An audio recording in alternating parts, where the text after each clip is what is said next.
Oh, I don't know what happened. There was other people in here with me, and then stuff happened. There's Brand Man. What's up? Oh, not too much, man. Sorry, I'm late. Just in time. No, any mic. Yeah, figure out why he keeps doing that. As soon as you went through, my camera, my everything went off.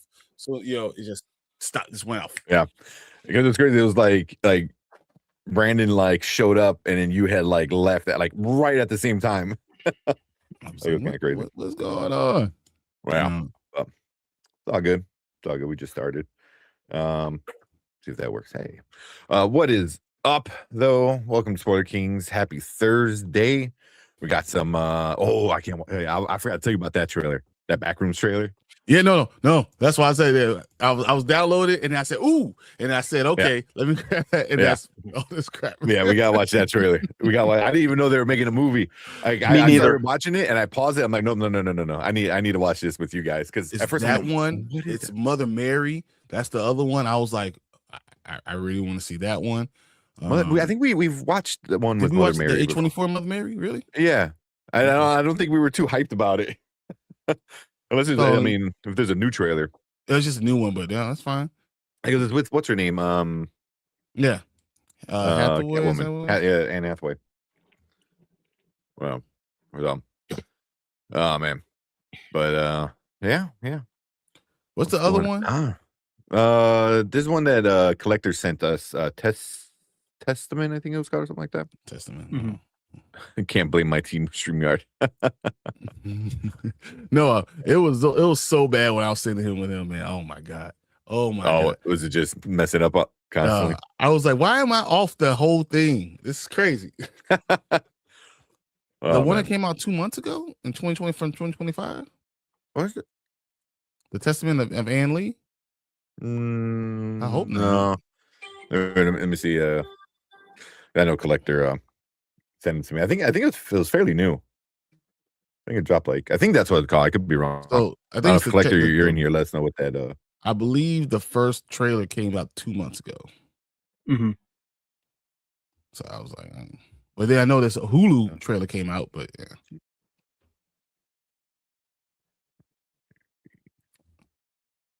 yeah. Honestly, we should watch all the trailers with everybody. We probably should watch all the trailers with everybody and just go through all of them and make it just a trailer after trailer after trailer. Just call it a day. I mean, of course, we got to talk about Invincible because just knock them all out. Daredevil and Invincible was off the chain. Yep. It was so good. What was that? Yeah, we got the He-Man trailer. The He-Man trailer we already recorded, so it'll come out tomorrow. Supergirl, we already recorded that. That's out right now.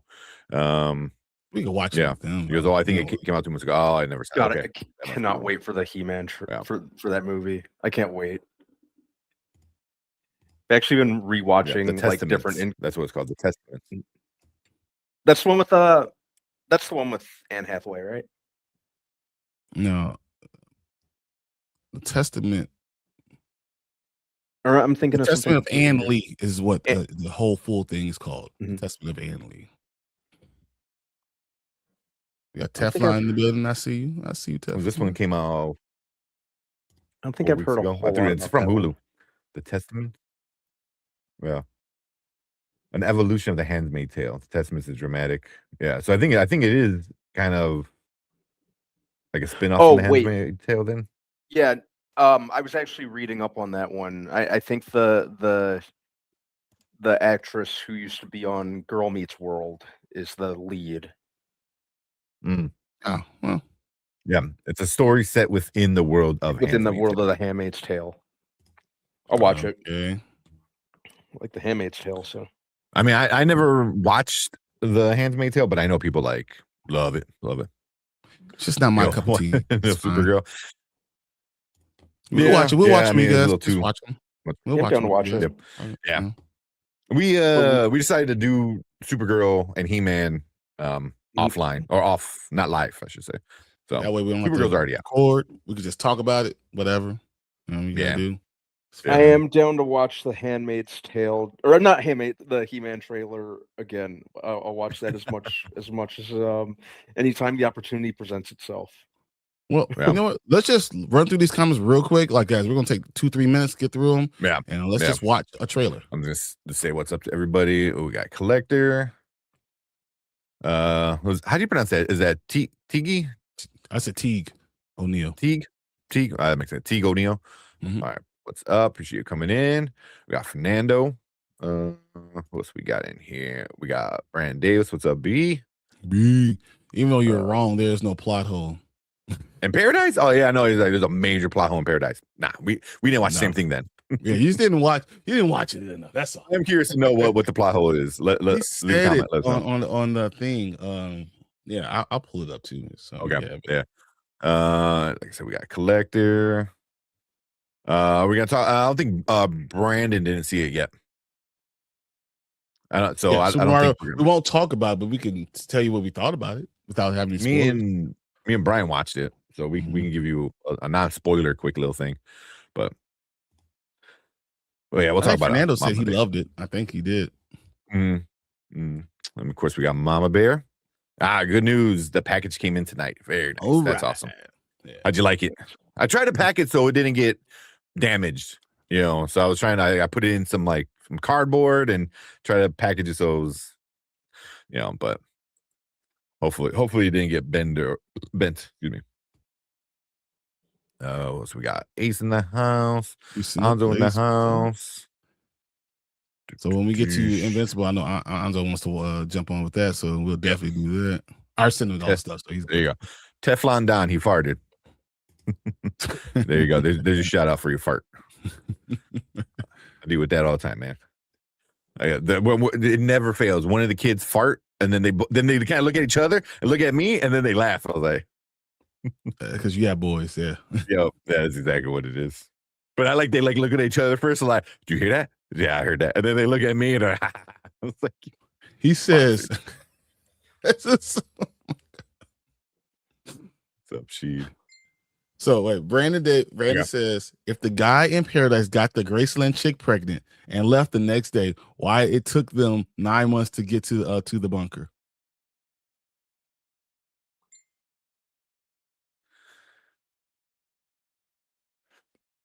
That's a good question. They don't really talk about it. I assumed he was getting his, but he wasn't going straight to the bunker, wasn't he? He was making pit stops at different reactors and building his army. Well, no. So the army was already pretty much together, but he was going to every nuclear reactor and shutting them down on the way to Colorado. Yeah. They also didn't know exactly where they were going, but they got information. They had other people telling them where it was going on. So yeah. So they knew it was there, but they didn't know exactly where. And you remember they didn't have they didn't have gas. They didn't just go fill up at the tank. They had to go to the next place and then go, and then in the next place and get there. So yeah. I didn't think too much about it. And think about all that stuff happened with her and Link before Xavier got on the plane. Oh yeah, you understand? This happened with Annie and Link happened 6 months before Xavier got on the plane. Because Xavier got on the plane, he crashed. She's already 8 months pregnant. Yeah, because she found him, and between her finding him until she had the baby, that was only 2-3 weeks. 2 weeks. 2 weeks to get better, right? I think it said, and then maybe another week of traveling. So say about 3 weeks. So yeah, so she was already pretty late into the pregnancy. So they had sex and did all that stuff a long time before then. But they also didn't have a car like we have. You can't go to the gas station and just fill up. Yeah, right. And he had a nice little caravan of tanks and shit. So yeah, well, but I that might be something they do. I doubt it. I doubt they waste time. Back over again. But there's certain things that you can kind of just let slide and let you figure it out.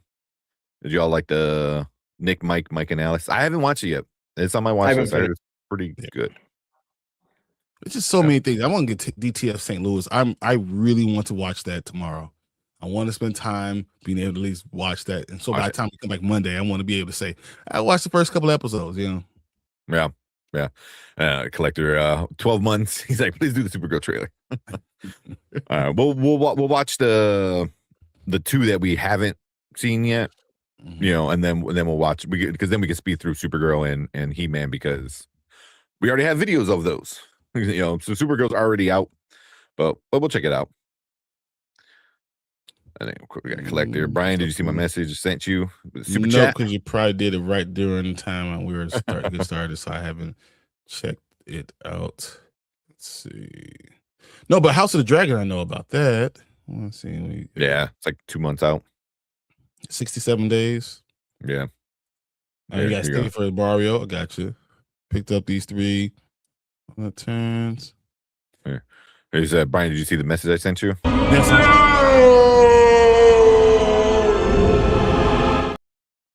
No. I thought you were gonna do. Where is it? Bring that down. While you do that, I'm gonna get this backrooms. She said DTF St. Louis is weirdly interesting. Okay, I like that. I like weirdly interesting. The trailer. I finally watched the trailer, like just the trailer the other day. It seems interesting. I like it. So it's just on my list of stuff to watch.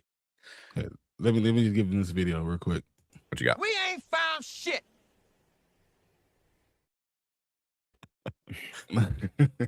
Well, dude, I want Spaceballs so much. By the way, it's the hold on his face after he says we ain't found shit that makes it hilarious. just that several second hold. Yeah. It was awesome. I know. I showed you guys, but this is the comic I've been waiting for a while.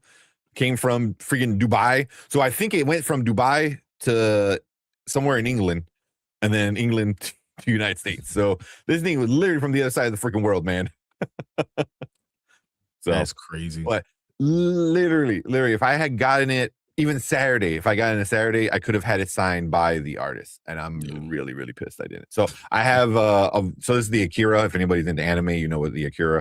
I have the Batman version of this, and then he did say he's making an absolute Wonder Woman, which I can't wait because that's gonna be dope as shit with Wonder Woman walking to her like death Pegasus.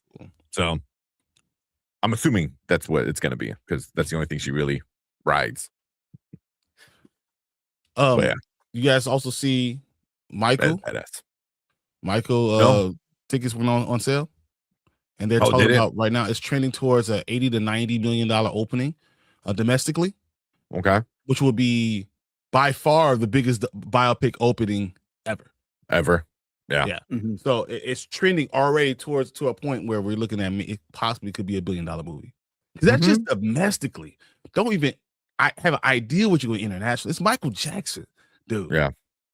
I already got my tickets too. I'm actually taking my girls. I believe in if it's something I've seen, I gotta cover the eyes. I'll cover the eyes. But whatever, we're going to watch it. Yeah, I think it'd be mostly family friendly. I don't think they're going to do any like stuff like that. They're not going to tell you about the real stuff that's going on. Nah, I don't think so. I mean, you see, the kids still don't like it. Paris is not part of it. Janet's not part of it. Yeah. So, yeah. I mean, because there's the real person that they know, and then there's the persona that we all know, know, and it's like, what do people want to know? People want to see the persona. They want to see Michael Jackson. They don't want to see the father, the brother, the normal person. They want to see him, So I get it. Things are exaggerated and shit, so it might piss off, people who actually know him. So, but it's a biopic. It's not a biography. Like, so that's what this is. This is different. They're going to take it, things, Nice. There you go. No one's going to say this is exactly what it is. Yeah. The beauty of having a 15-year-old, I don't have to explain anything. Yeah, that's awesome. I won't explain too much. Yeah. Hey, real quick, B said, "I'm just saying this. He should have made it to Colorado. I personally don't need a third season of Paradise, but if there is one, I will watch it." But they wrapped up things so nicely. I mean, there's still so much. They didn't wrap up anything. They wrapped up like Xavier getting back with his family. Maybe we'll find out if Annie is okay. Annie, are you okay? Are you okay, Annie?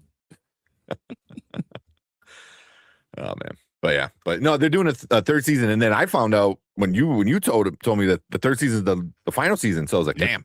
So yeah, they didn't wrap up shit. He found his wife. That's about it. That's the only thing. They got back up, done. and now no one has any houses. Everyone is evacuated. It's just like there's so much. We have no idea what the hell's going on. She okay? Annie is. Annie's okay. The baby Annie. I was gonna say, which is funny because there's the actual Annie in the show. So, all right, let me bring up this back rooms. And we'll just go down. I found something. Here. Oh, when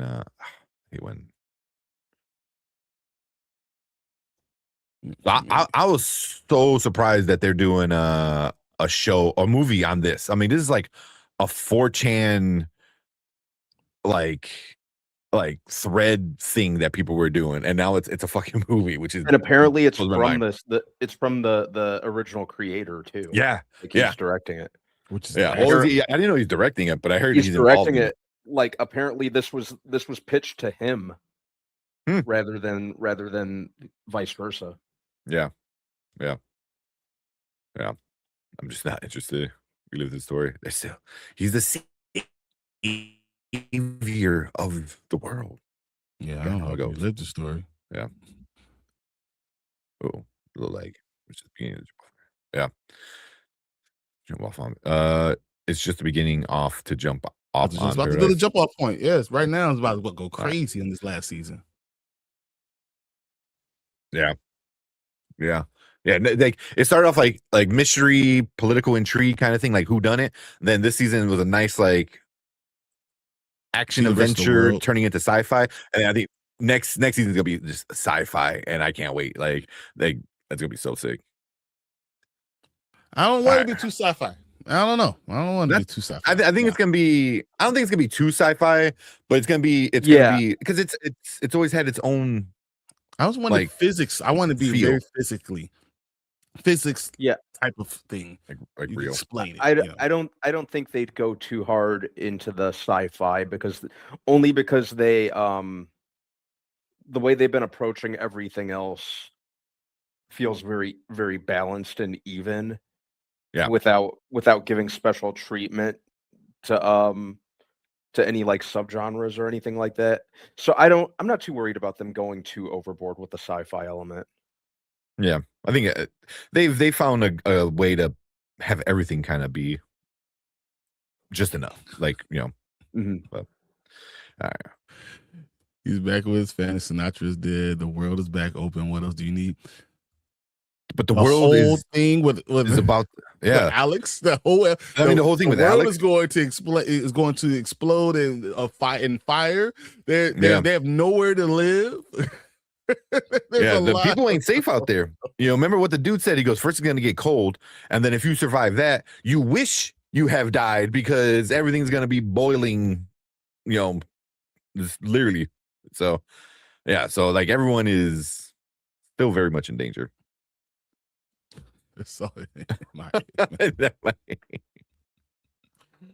is funny. That is funny. All right. Let's check out this. Let's check out this trailer. All right, I'm ready. Get things going. Let's go.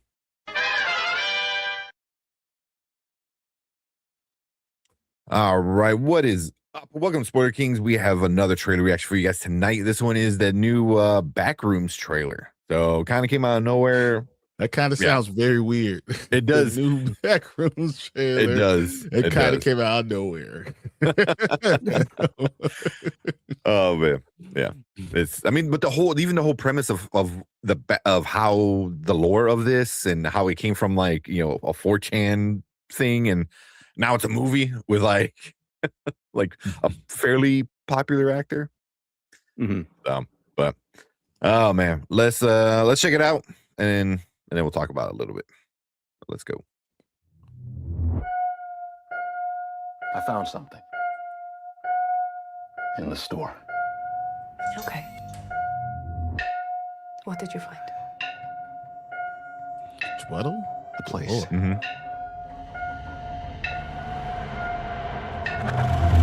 I found a place.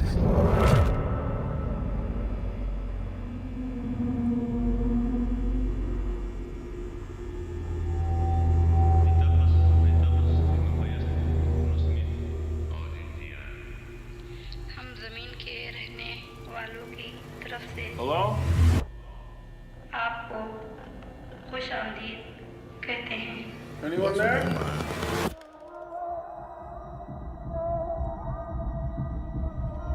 Look, I know how this sounds, but you gotta understand, it's massive in there. I'm not saying I don't believe you. Okay, I'm gonna come back here with proof. All right, you feel me? Yeah. Follow my lead. Clark, what is this? That's what I'm trying to figure out. I've been here every night since I found the place, and I still barely scratched the surface. All right, just take it slow.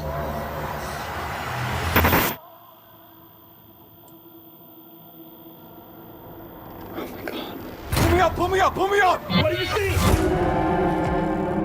All these rooms. This place builds them. It's like a maze. It just goes on and on. Sometimes I'm scared I'll get lost. Clark, can you hear me? I don't understand. What is this?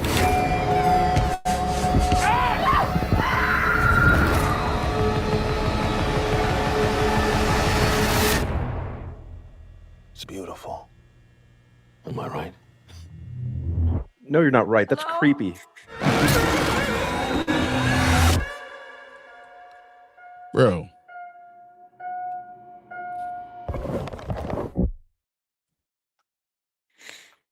Oh, damn. Tickets are already on sale. The blackness in me tells me Chiwetel should have took his ass right back out. He walked in, he looked around. Nah, I'm good. No, I'm all right. Same. I'm out. You see a big vacant, silent, mysterious area. No, I'm turning right back around. 100%. You, Oh, you I can- hear you can have that. Chinese on the other side too right now. Nah, Yeah, like random bro. things, just like there was a stop sign. Look, like I assumed that was a mannequin. Mhm. You know, Bro, I'm not going back in to try to go figure out what it is later too. I've been in No. there 15 times. I'm like, bro, there ain't no way in hell. like, No.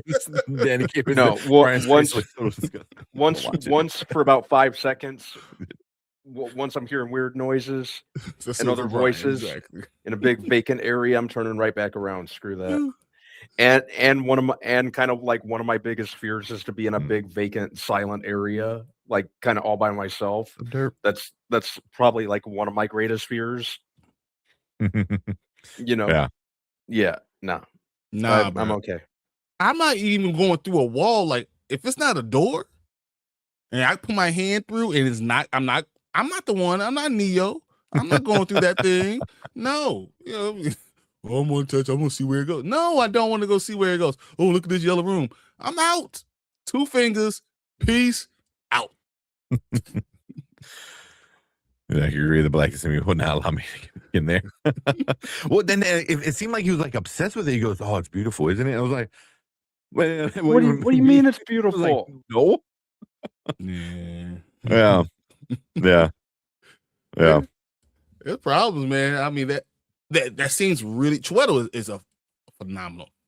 Yeah, I know. I would. actor. Like the dude. I know he said put some respect on his name. What you mean fairly? No, he is. You know, I people think like him. he's a better actor than people give him credit for. I think he's 100%. I mean, like he is top tier acting. He's not a huge top tier star. So I understand where Tank was trying to go with that. He's not. He should be better.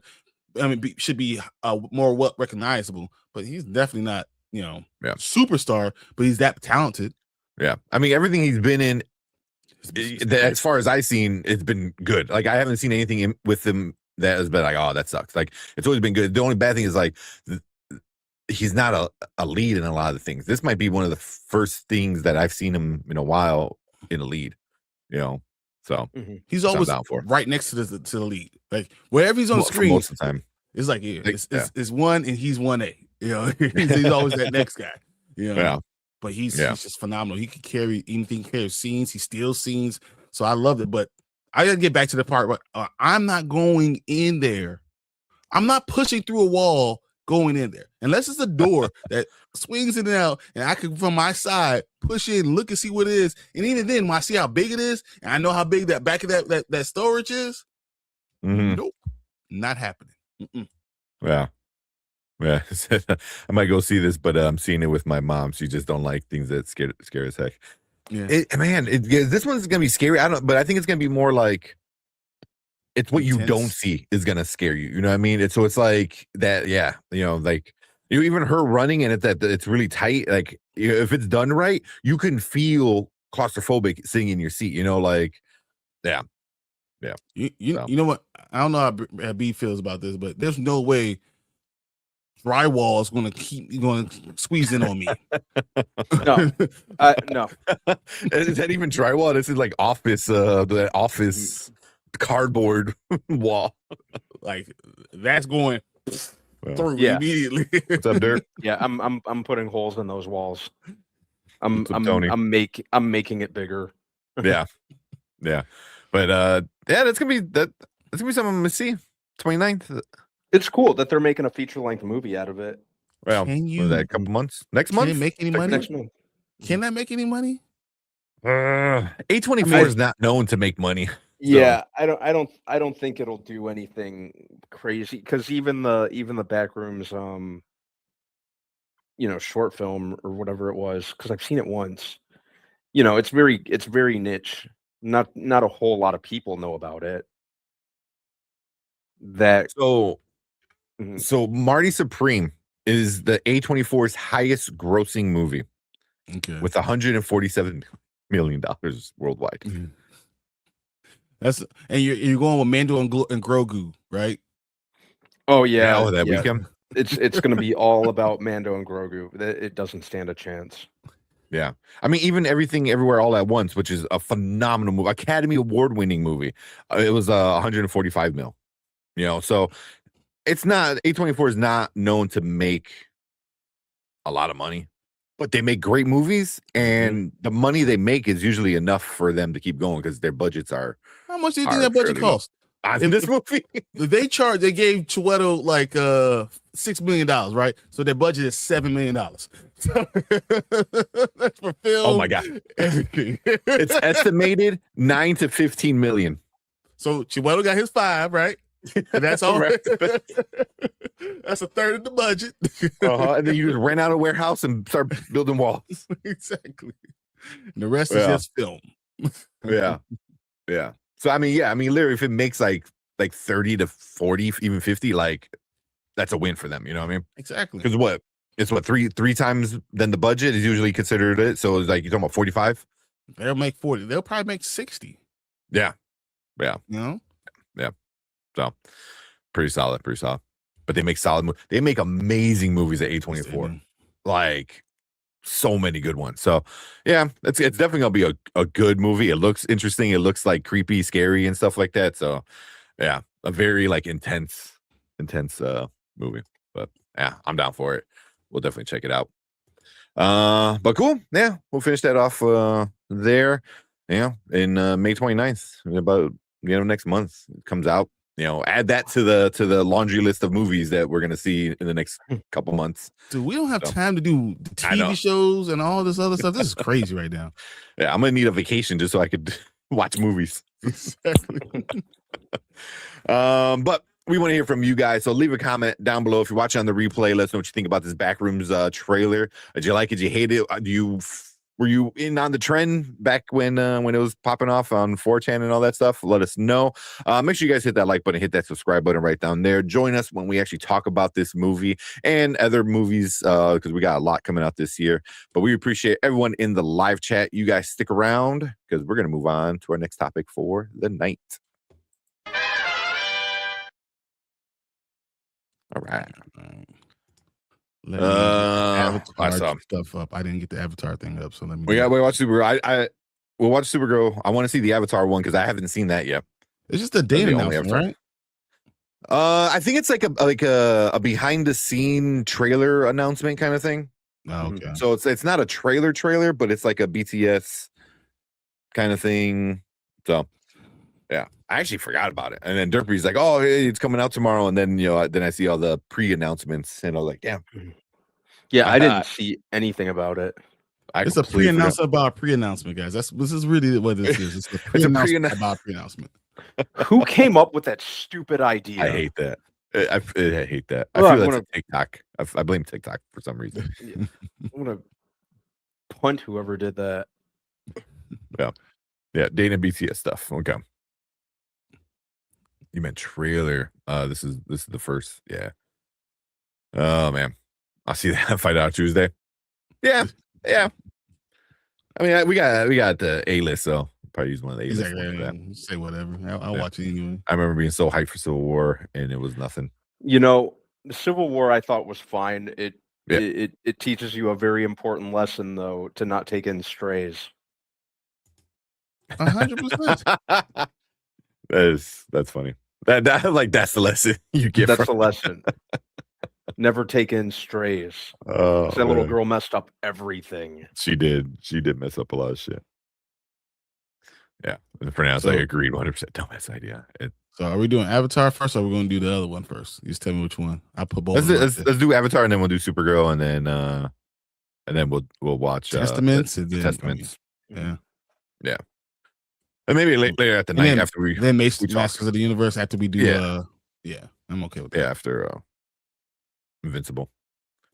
Dude, Invincible so good. And Daredevil. Look, guys, Daredevil. I don't care what anyone says. 2 and 3 was phenomenal. The end of 3, I was like, let's fucking go. If I need to do a jailbreak, I need Daredevil to be there. I need Swordmaster to be there, and I need Karen to be my getaway driver because then I'm getting out. Mm-hmm. And then Kingpin is such a fucking villain. Yeah, he is. Yep. That's why I'm here for it too. I'm here for villains being villainous. Yeah. Not everyone needs to have redeeming qualities or be like, have something that softens them or be like, oh, they're not so bad. They're bad, but they're not, let villains be villains sometimes. Yeah. Especially someone like Kingpin.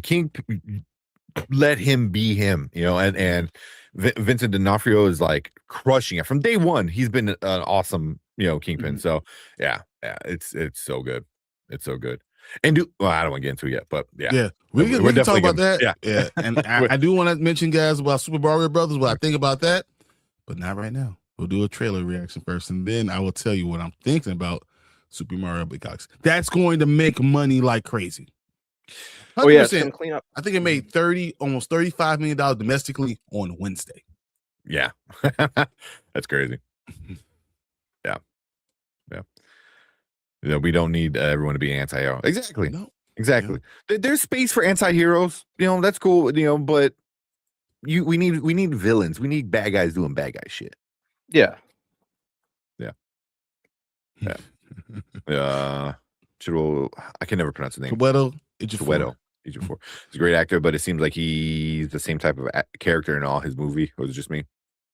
I mean, not Baron Mordo is not that, Yeah, even him in Venom was not the same.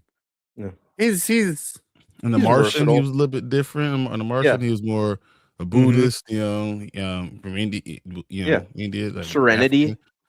African. He's been different. I think because he has the same voice. He doesn't really change up his voice, but yeah, I think he's different. Yeah, different. I think he's a really good actor. Yeah, actually, kind of. Sorry, it'll be cool to see him in this because I like seeing him as a lead. Yes, I think he's definitely got what it takes to lead a movie. More often than not, we see him in supporting roles. Mm-hmm. I mean, what is it? Old Guard. I think Guard. Oh, that's right. I forgot he was in that. Old Guard too, man. I love that. Yeah. Civil War was trash. I can't say it was trash. I kind of dug Civil War. I like the idea. And then, behind of course, it. Anzo trash. I don't think it was trash, but I don't think it was great either. But it was good enough for me to buy. Yeah, I have it. Yeah, it was a movie with a message for sure. Don't take any strays. Yeah, 2 messages. or don't take in strays, or you're gonna catch strays. See Mario Galaxy Saturday night at the drive-in. That sounds fun. Like that is definitely a good movie to go to the drive-in for. Bro, You know, I'm not going to tell you anything about Mario Galaxy except for the fact that the first 35, 40 minutes of it, I fell asleep almost twice. Really? Mm-hmm. Yeah. So I'm gonna say I'm excited. I'm going on Saturday and Saturday afternoon in IMAX 3D. Yeah. Project Hail Mary eating up. It is Project Hail Mary was eating up the box office. It's not anymore. Mario's going to eat. So Mario's going to make. We're going to get here Monday, and we're going to say Mario made $350 million in 1 week.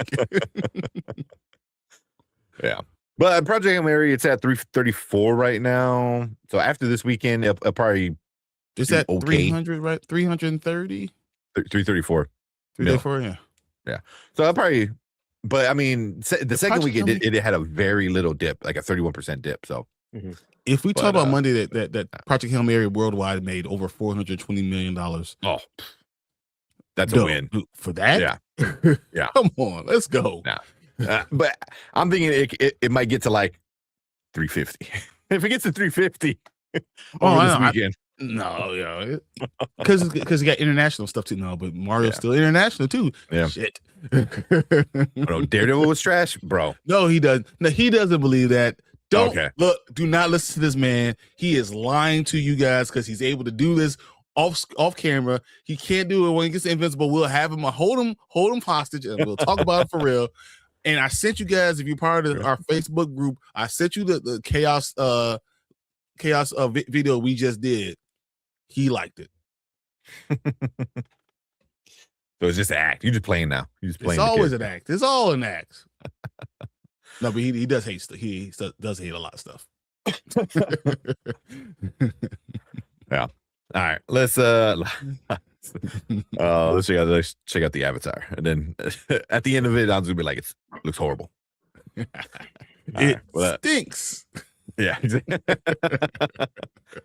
Oh man. Dude. Why are you doing this? Why? Why are you jumping on doing that Anzo train? Why? Yeah. All right. Anzo's particular part. Yeah. No, he's wrong. You are wrong. Well, all right. Let's keep it going. Let's check out this Avatar trailer. Okay. All right, let's go. All right, what is up? Welcome to Spoiler Kings. We got another kind of a trailer for you guys tonight. This is the Avatar Last Airbender, the announcement, the date release announcement. Release for there you go. And it's kind of behind the scenes, and we're kind of getting a little sneak peek of what we're gonna get for Avatar. So yep. So yeah. That's cool. So in case you forgot, like I did, because I forgot this show was even coming out.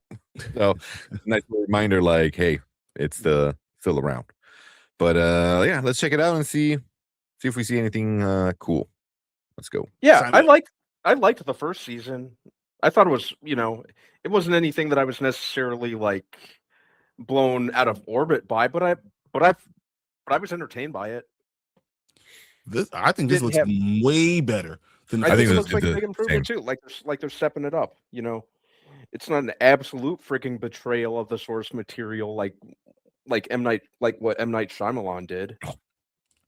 What do you do? Why would you bring that up? Don't even don't bring that up here. You know better than that. Ruin the moment. Those who don't learn from the past are doomed to repeat it. There you go. Well, man. It looks good. So I wasn't the biggest fan of season one. I still enjoyed season one. I didn't like some of the things they changed. But this, I mean, the way everything looks, Bonsi say looked awesome. Like, and then making it actually a lot more practical. Like they're gonna be walking through it. That's really cool. That fight scene we just saw with Zuko. A lot of fight scenes. Look, yeah. But right there, I was like, look at you guys doing the moves for real. Like, yeah. And there's so much growner. The problem is they might outgrow the characters if you go to season 3 because that actor does a little Aang. Aang. He don't look he's 10 like anymore. 6'2". He's shaving his head and his beard. Yeah, they got Netflix has to ease up with these like 3-4 year waits between seasons. Because puberty hit him and the kid who plays Pugsley on Wednesday like a truck. Yeah. I think though they filmed season 2 and season 3 together. Yeah. So hopefully it's not gonna be too much of a wait, or at the very least, there's not gonna be too much of a look difference. Yeah. Which is good. Because I think they're only doing the 3 seasons. There's only the show. There's only going to be 3. Yeah. Mhm. So, yeah. But yeah, they better explain. There's going to have to be like a little bit of a time jump in between seasons. They can't do it like the animated series did, where it was only like a couple months between season 1 and 2. Yeah. Or book 1 and book 2. That's the one you're talking about. Dude, these are great. Where he's kind of less antagonist, more kind of run. walking that, on that run, kind of walking the line. Like Zuko's whole character arc is like one of my favorites in fiction. It was so well handled and so well fleshed out. So yeah, hopefully they keep that going. I think the casting all around is pretty good. Yeah. Speaking of the cast, like the Ozai, the guy that they got playing Ozai, I can't think of his name. I was trying to look up his name. The guy from Hawaii 5-0, right? Yes, it has to be right. I think that's who it is. It's perfect. He's a great. He's Ozai. Like when I thought of Ozai, I thought of him. I was like, that's the only one that works for me. Daniel Day Kim. So. Yeah, yeah. Hawaii 5-0. He was Lost, obviously Lost. Lost. Yeah. Come on, geez. Yeah.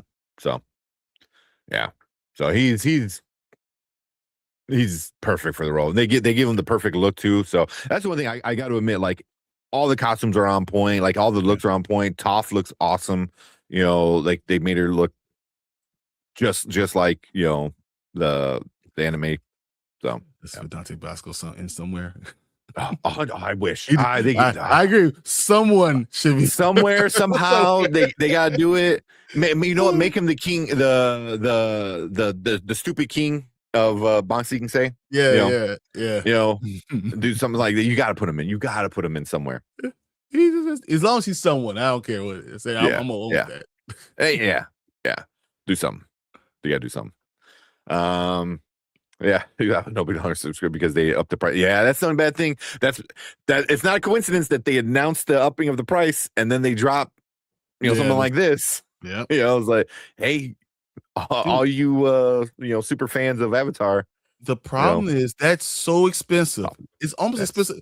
Cable, stupid. Like you're literally not doing anything. Everyone's going to drop you and then come back later. Yeah. His voice so deep. Yeah, he did. Yeah. Sokka Swordmaster, that whole arc. Oh, yeah. Yeah. Him. Yeah. So, like, can you imagine Aang saying, Appa? Yep. Appa. Yep. Oh, yeah. With a deep voice. I'm only 10 years old. Exactly. Full beard. I'm like Shadow. Oh man. But yeah, I mean that's what happens when you work with kids. They grow up. They grow up. Yep. Yeah. But cool. Yeah. That's definitely on the watch list. Luckily, if you're gonna watch it, you pay 1 month and then cancel it after the weekend. You binge it because they drop it all at the same time, so you can watch it, get rid of it. Yep. Pay your $26 and then watch it and then get rid of it. But timer on your watch, on your calendar, on your phone, and tell you, hey, get rid of it today, and then you worry about it. Not even order it, and then like as soon as you unsubscribe, and then you still got it for that month, so you don't have to worry about. I've done that a bunch of times with Netflix. Yeah. I'm tapping out at $30. Yeah, you're getting close. Getting right there. That's too much. That's ridiculous. Yeah, that's too much. But we'll see how it goes. But we're definitely gonna be watching this the season of the new Avatar: Last Airbender live action over on Netflix. But yeah, we want to know what you guys think. So if you're watching on the replay, leave a comment down below. Let us know what you think about this little behind the scenes trailer announcement thing. Yeah, make sure you guys hit that like button, hit that subscribe button, and come and join us when we actually break down each episode of The Last Airbender in June. But we appreciate everyone hanging out with us in the live chat. You guys are awesome. Stick around because we're going to move on to our next topic for the night. All right. It's so funny. Yeah. I'm going to get some commercials. After this, we need commercials. Hell yeah. I'm not paying that much money for no ads. I watch ads. I'm okay with that. Yeah. Save $5. I'm down. I hate ads. I love money. Yeah, so I make sacrifice. Well, when I was watching Invincible today and that first ad played, I was like, oh, do I pay the $3? Do I pay the $3? No, I paid for Prime. The ads are so many ads. No. Yeah, you got to pay for Prime, and then you got to pay the no ad Prime. No, I paid for the no ad Prime. I watch too many things on Prime because From's on Prime. I get From on Prime. I watch too many things on Prime. I can't not watch it. So I just say they do so many ads, and they're all like I know like most commercials on TV are about 2 minutes anyway. It just feels longer when you're like watching it on like your phone. You know what I mean? I don't know. It just sucks. That's all right, guys. It's easy for us. We don't share passwords. We don't do that. Yeah. It's like, do you want to see the fire while you're still gonna have to pay for it? Yeah. Oh, but Netflix always does that. Like, we're gonna do a price increase, new trailer. They like almost every single time they did like a big price increase, it was followed by a big announcement. So, we're hostages. We can't skip it, dude. I use commercials with everything not Prime. Prime's the only one I don't have commercial. I have commercial-free Prime. Everything else, whatever. Mm-hmm. Yeah, getting sick of commercials. Yeah. I was when I went up canceling Disney Plus. But when I had Disney Plus, I paid for the not commercials because of the kids. Because every time a commercial, they're like turning back and be like, oh, damn. And I was like, I can't do anything. I can't do anything. Just be like your dad and mom. Learn the jingle. Learn all the jingles from the commercials. 773 202. Yeah. Like, don't worry, you're gonna be singing the Menard song pretty soon. Big money. Yeah, it's terrible. Same ad on repeat. YouTube is notorious for that shit. The one that they choose just over and over and over again. I hate Hulu because they make you use your remote to choose an ad. They want me to be part of choosing the ad. Like, so choose your torture. Like, really? Yeah. Oh man. Yeah. There we go. What's up, Akers? Hello, thanks for Stacy. I'm excited for a new Bonfire of Vandy's program. Matt Reeves. Okay. I didn't know about that. Always give Matt Reeves a check. I think because I'm doing ads, especially on my Disney. Yeah, especially on Disney. Well, especially like, I know B, you got little kids, so I was just touching base to see you. Yeah, little kids don't like ads. Not anymore, man. Yeah, I'm gonna tell you this off the bat, guys. Just so you know, I like Masters of the Universe more than I like Supergirl. Trailer-wise, yeah. 100%. Yeah, I refuse to choose. You sit there, like, no. You back out and start it over again. It's like, oh, you thought you got rid of it? Gotcha. Oh man. Zoom. Oh man. Yeah. I guess I like Supergirl too. I liked it. But it just fine. I think in one of the comments today, it was just missing something. The trailer itself was just missing something. Yep. So, agreed. So, but But trailers, they always send it off to the other companies, and companies make a trailer, and Yeah. And it's a trailer. It's not the show. And I think the movie is going to be good. yeah. Mhm. Yeah, because how many times has there been like awesome trailers and the movie sucked, or vice versa? Like the trailer didn't do it any justice, and then you see the movie, you're like, there's movie trailers where I wasn't with it at all, and I had to be like talked into or like dragged to the movie, going Yeah. in a group with friends or something like that, and then I'm like, oh hey, that wasn't that bad. Or there's movies that look absolutely incredible that I think are going to be absolutely amazing. Mhm. And then I'm like, what the hell is this? Case in point, the first Suicide Squad movie. I was seeing red after that, and I thought it was going to be awesome. Yeah. Um, Well, what movie just came out that we wind up? War Machine.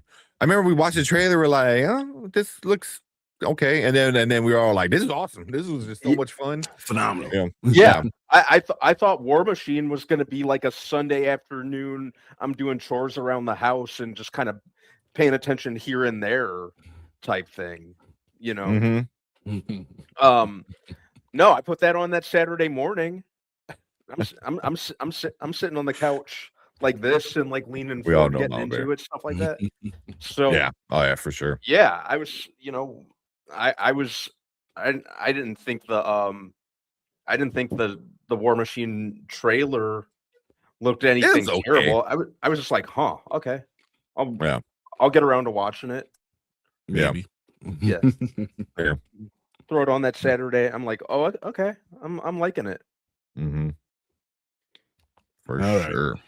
Let's watch this Supergirl so we can get to Invincible. Because I really want to talk about I Invincible. want to talk about Invincible so bad. Me too. Oh man. All right, let's go. All right, what is up? Welcome to Spoiler Kings. We got another trailer reaction for you guys tonight. This one we're doing with the live chat. We're watching the new Supergirl trailer. I know a bunch of you guys wanted to watch it, so yeah. So you can check out. I'll put it right above Brandman if you want to watch just us talking about it. We already got a bunch of We're gonna do another comments about it. video. We're not gonna do another video. I don't know. We probably would not do another video. Yeah, I we'll was do gonna it play. This is for chapters. This is for chapters on live. Yeah. Yeah. But let's check out this trailer and see. All right. Yeah. I think I liked it a second time watching the trailer again. Me too. Like I said, I'm really in for first and foremost, I hate the villain already. Why you gotta hurt dogs? Why you gotta hurt dogs? You don't do that. And yeah, Jason Momoa as Lobo, absolutely perfect. I'm so excited to see that. That might be the thing that I'm most excited for. Yeah. I like the director. I think he's a pretty good pick for it because he also did I, Tonya. He did the Pam and Tommy series on Hulu, I believe. He did was it Funny Money, Dirty Money that came out like a couple years ago? Paul Dano. Oh yeah. Dirty Money. Dirty Yeah, Money? that was a great Yeah. movie. Yeah, That was a really with good movie. Yeah. Yeah. He the only one that he did that I'm on the fence of about that I have like a love-hate relationship, and this has nothing to do with him because he did a suitable directing job, was the Fright Night remake, which I just kind of have a love-hate relationship with. Brian knows this. Brian knows how much I love the original Fright Night. Yeah, he does. Every Halloween, guys. Come on. Without fail. Without fail. Dumb Money. Dumb Money. I'm sorry. Dumb Yeah. Money. Yeah. But yeah, I like this trailer. I like the feel of it. I like the intergalactic, kind of space romp vibe they're going for. And I'm really excited to see what Millie Alcock does with the role. I'm looking forward to seeing her in more stuff. So, yeah. This will be an opening night watch for me. And get a group of people. Yeah. So here, I didn't see this the first time we watched it, but it looks like she's getting like that kryptonite poisoning. You see the green coming up on her face. So, well, yeah. All right. So this is the second time I've watched this now, right? Mm-hmm. And I'm just gonna say, I think the movie is gonna be phenomenal. I still think the trailer was underwhelming. No, it's understandable. Like it's I think missing the movie itself, like there's something about this trailer just that doesn't bring you in. But the movie, if I feel like I'm going to watch the movie and I'm going to enjoy it, personally, it's going to be something that I can enjoy. No, I get that. Would you this say? trailer's not. Would you say, Brian, they should have gone bigger with the trailer? Yes, it seems like, I don't know. That's not really the story that you really care about. It's not that. It's the getting over the depression and really hammering that part home. And I feel like I wanted it to be darker. I want it to be more. And that's what I'm just feeling like it's a little underwhelming for me. I think the movie's going to do it. I think this trailer is not there. So that's what I'm trying to go at. I think they did trailer for it, and it might have did a trailer for masses. They don't want to go too dark because that could, make some people not want to see it, and possibly also, I don't think off. Because if you read the comic, it gets pretty intense, it deals with some heavy themes. It's heavy content. I definitely get that. I feel like the trailer does kind of like barely even scratches the surface with that. But that's kind of, does that mean it's not a good trailer? So that's why and when someone says this is not a good trailer, or it looks like this is just underwhelming, means that you don't like the movie. I like the movie. I like the concept. I've read it, the graphic novel now. I didn't have all the comic books, but I read the graphic novel. I understand the story. I understand what's going on. I'm excited for that. This is not what I'm excited for. So I'm like, it's literally the definition of underwhelming. It's literally what it is. Now that you mention that, I do see that, having, read the graphic novel too, it kind of seems like they're kind of short selling themselves. Yeah. I don't know, maybe it's for accessibility purposes, to make it accessible for people who for like mass audiences, both of all ages. Maybe that's it. I don't know. But excuse me.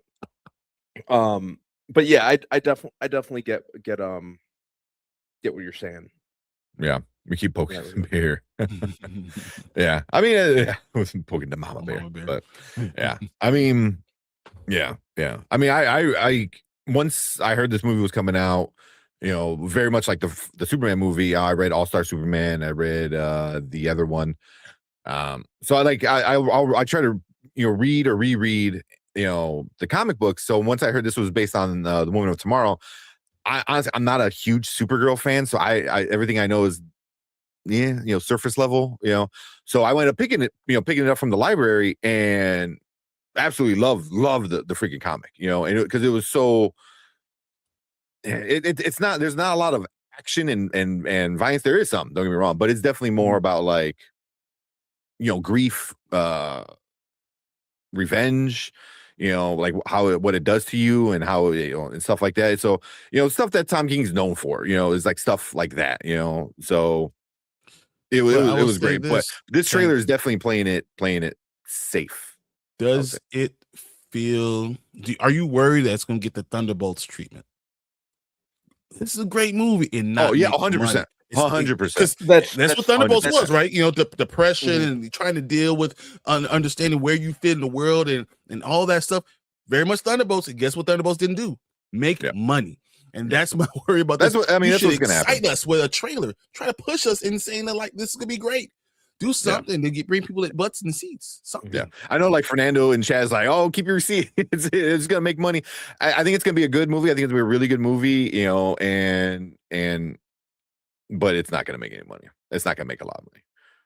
I know two people now that have seen the movie, seen the screenings of the movie. Screening. I know two people, and I just actually talked to Chris, Chaos Central. My aunt. He saw it too, and he's. Oh, really? Nice. Yeah, and he said, I don't want to say too much about it, but I just tell you, it's not what it looks like.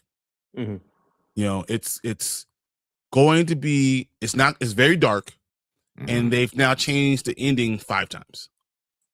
The ending is where I'm most curious at. And I know I've been saying it's like you can't keep the exact ending of the comic book because it's an ending. It's just the story ends.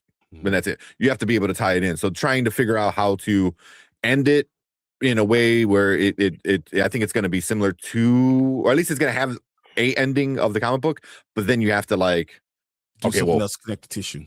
Kara has to, or not Kara. Yeah, she has to be brought back into the, into Earth or something like that, So yeah. So I get, so that, that's going to be where the issue, especially when you have, you're doing like, oh, we're going to do this comic book run. I was like, okay, but now you got to tie it into everything else, So it could just be an introduction. You just bring Superman into at the end, and she comes home a little bit. And it's just whatever we saw at the end of Superman is kind of what we get in there, or maybe she's a little bit more real, just something like that. So it's not really that connected, but it has to be interesting because it's going to be very dark about self. Yeah, it's a lot. It's very much that, and it's going to be hard to do. And I think they're having a hard time with it. I mean, that's fucking. Yeah. But I mean, obviously they're changing things like Lobo. They're changing, I think they're going to change a part where she's at. They're going to change little things because obviously they don't have the full history that the book was able to play with. But for the most part, even Crumb, whatever the hell, they changed him where he later joined the gang, and here it seems like he's more like the leader of it. At least from the trailer.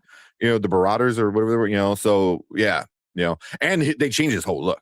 Before he was just like a redheaded dude with like purple eyes or something like that. Like he just looked like a dude. Here he looks more space pirate kind of steampunk shit. So yeah, so we'll see. I'm still at the same amount of money that I've been saying for a while before Superman gets you drunk. 20. It's very much Thunderbolts. It's going to be. I think it's going to be like very good movie that people are not all going to go see. Yeah, I think the critics are going to like it. I think I think right now enough for the audience. These reactions are not good. They're not bad either. They're very middle of the road right now. Middle of the road. Need to figure out something to the ending to do something. Something else. Maybe you need Lobo in more than 2 fights because that was the other complaint they had. Yeah. That's what I'm kind of curious about, or with the reshoots, the tweaking of the ending. Are they adding more Lobo? Are they? I don't know. We'll see. The problem is like it's a good 2 story. hours and 5 minutes. That's a decent time. It's already a good story, and you have to add because people are just not intrigued. I want the trailer to be more. Get your butts in the seats, and then they see the story, and then they understand. And they get the feeling for it. Yeah. I thought they already sent it. They're adding more Superman. That's what I heard. They're adding more Superman, which makes sense, especially if they add more Superman at the end. Specifically at the end to bring it back in.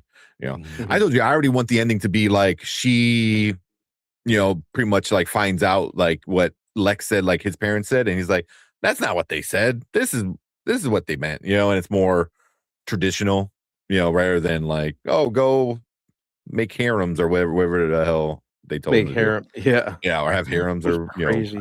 I doubt that she says it, but she might say it to Clark.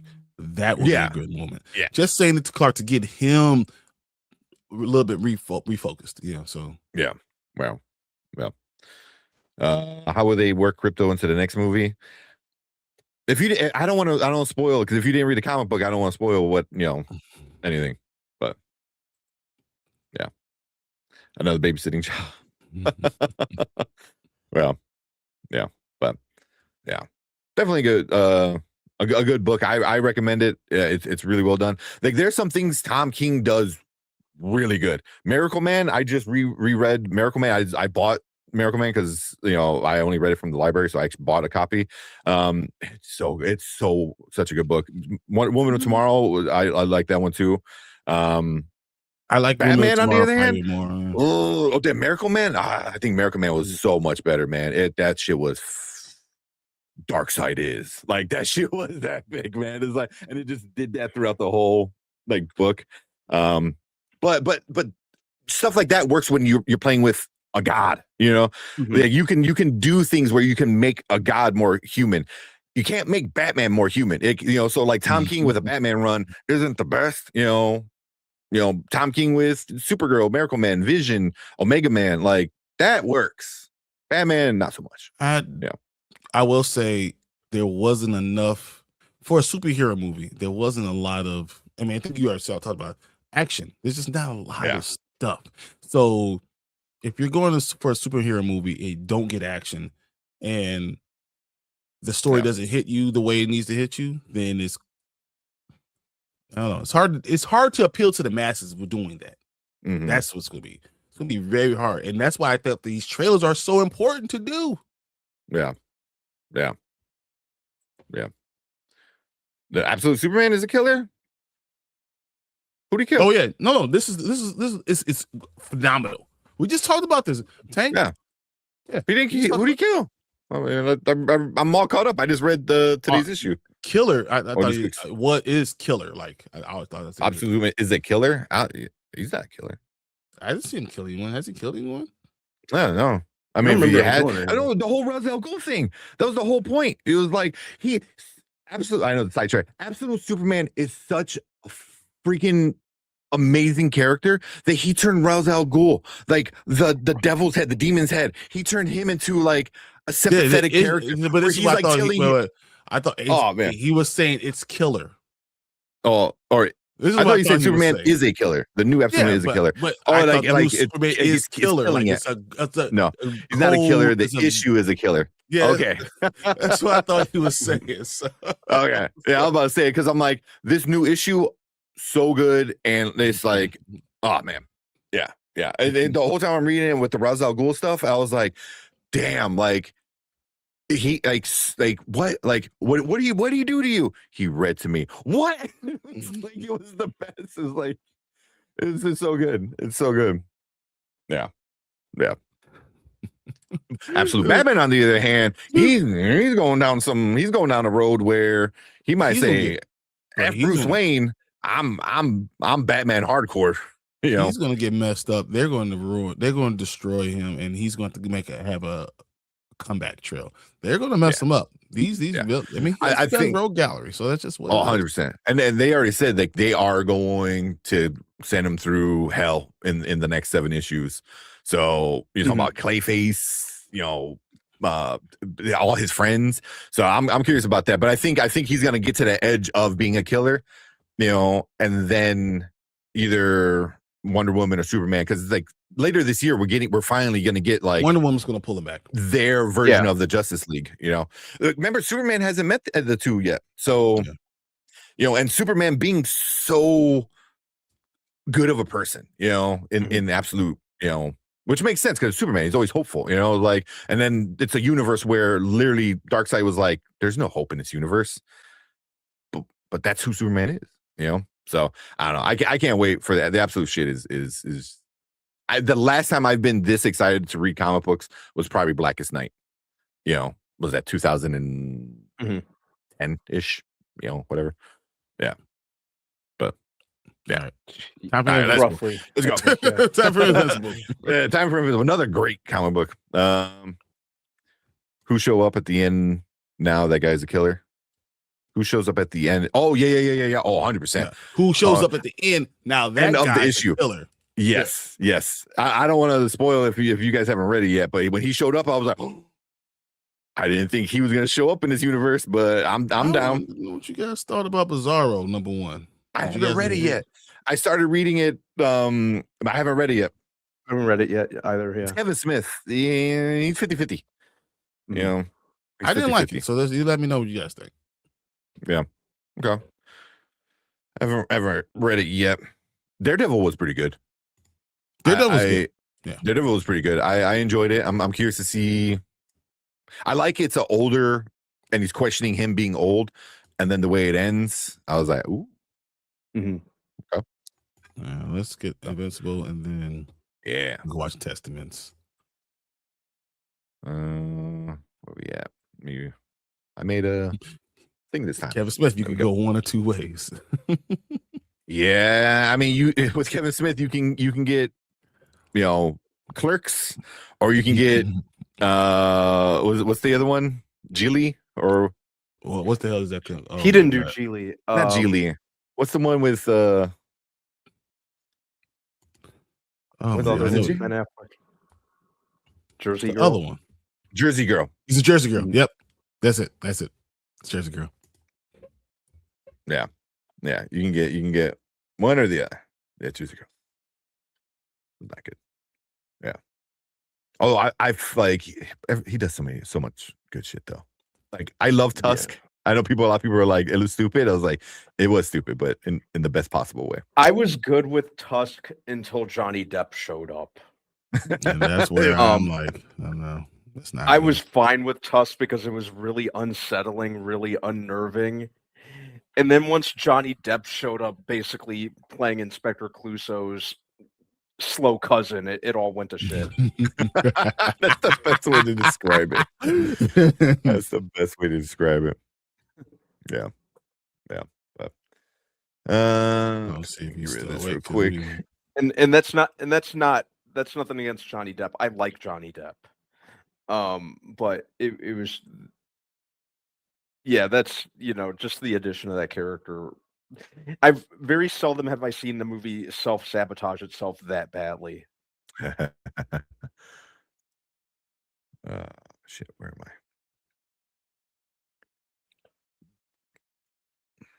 What season? Season 4? Hey, give us a moment, right? Yep, season 4. Yeah, season 4. All the All right. bloodiness of Cool. Tusk my favorite. episode 5, Yeah. season 4. Let's go. Yeah. That and Red State. Oh, I never saw Red State because I just heard it's, I heard it wasn't great, but that wasn't directed by M. Night. Tusk? It's Kevin Smith. No. Yeah, it's Kevin Smith. That's a weird one. Yeah. Is Peaky Blinders good? Haven't seen it. Haven't seen the movie. I've heard it's, Yeah. I've heard it's great, but we'll see. Absolutely bring on to win. adore the series. man. What's up, guys? So Hey, What's no, up? right now, this dude, this fibber Kick it back right out. now, he's 100% fibbing about Daredevil. He thought it was amazing. Don't let this fibber lie to you guys. He thinks this guy is the ish. He thinks the show was the ish. He thought episode 2 was good. He loved episode 3. You don't believe me? Go watch his show, Chaos Central. Go look at it. He nope. He said it. Collector, you were there. I get what you're saying, He Mama said Bear. it. I don't like the capping, bro. Like, I because you guys are capping for the show like it's the best thing. Like, I'm watching gave it and it I'm an just A. like, He literally gave it an A. that was my brother. That wasn't me. That's my twin. Yeah, 100%. I think I smoked too much chronic and I didn't know what that I was saying on that episode. So yeah, it wasn't me, guys. I was not in my right mind. Oh, it was good. Or he It was didn't good. finish. He didn't finish the sentence. He goes, "I give it an A." Pile of shit. Yeah, exactly. Just cut him off. Cut him off. Exactly. Oh, appreciate you guys having me on, though. No, 100%. Because we got to talk about it Invincible. happened, This man. thing it's phenomenal. I cannot wait to talk about this. Yeah. Let's jump right into it. Let's go.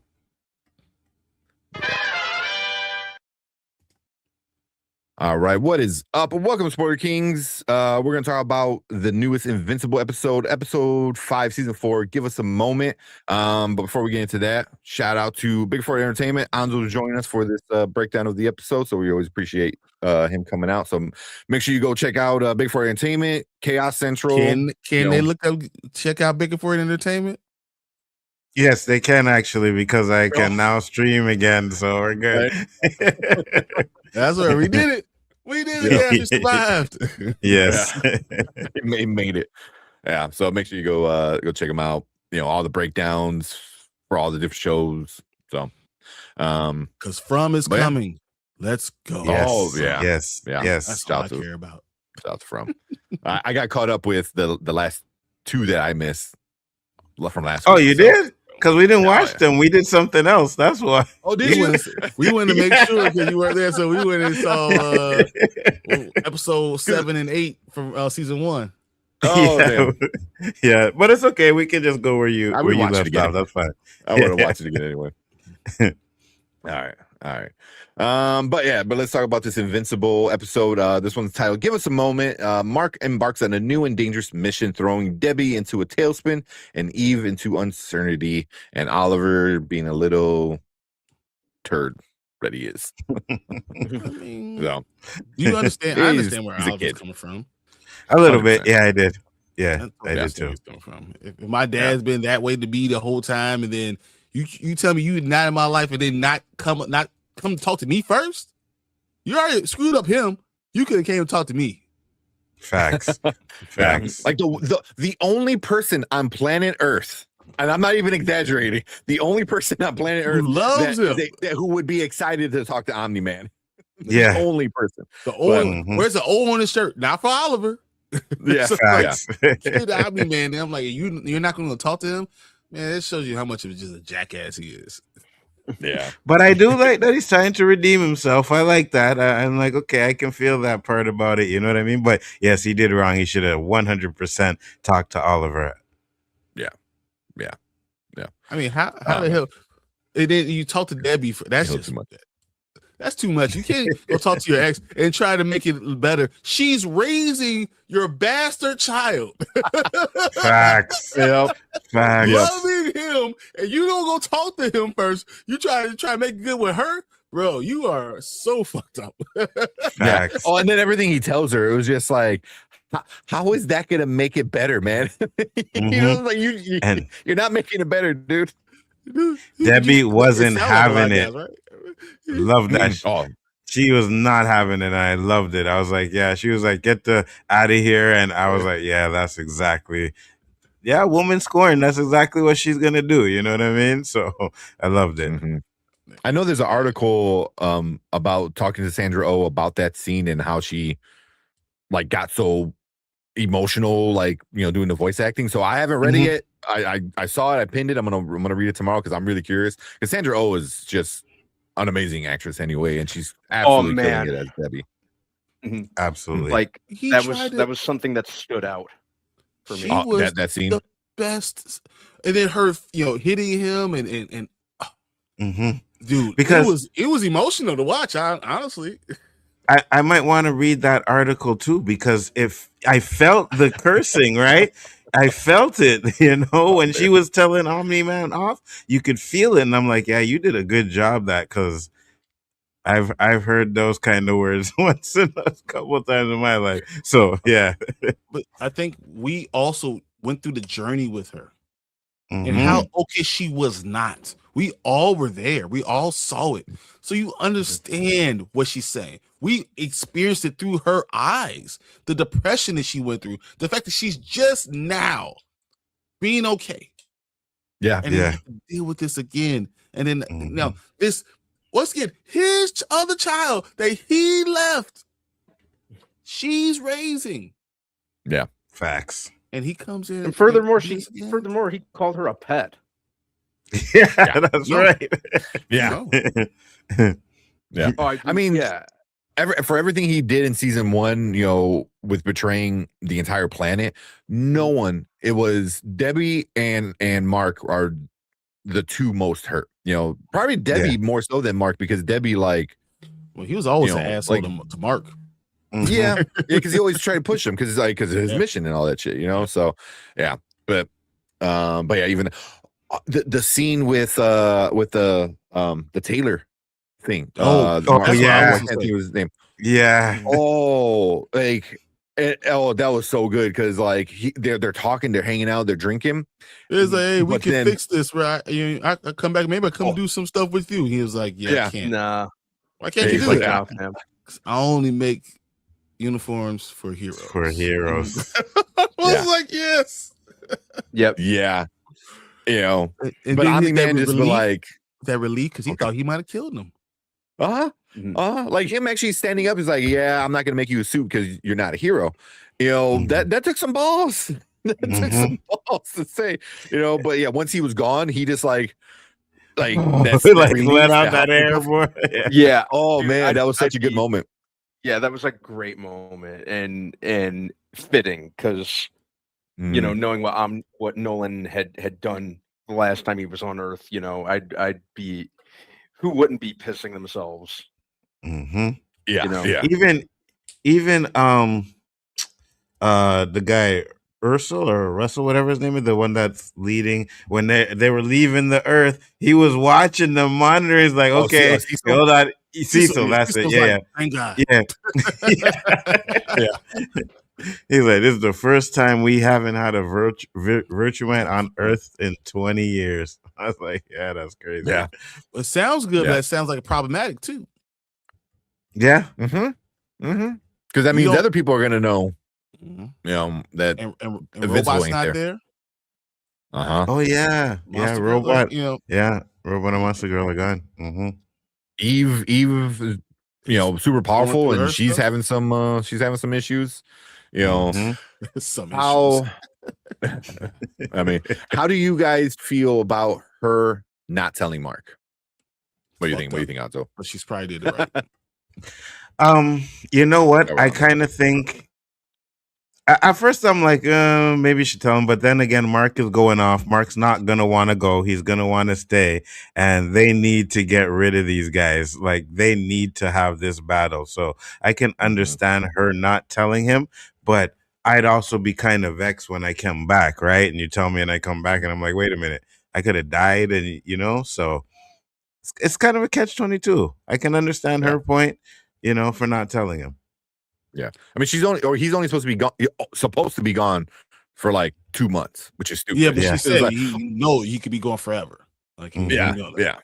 yeah, but yeah, You know. okay. But I gotta What do you say, for me, it reminds me of Cross.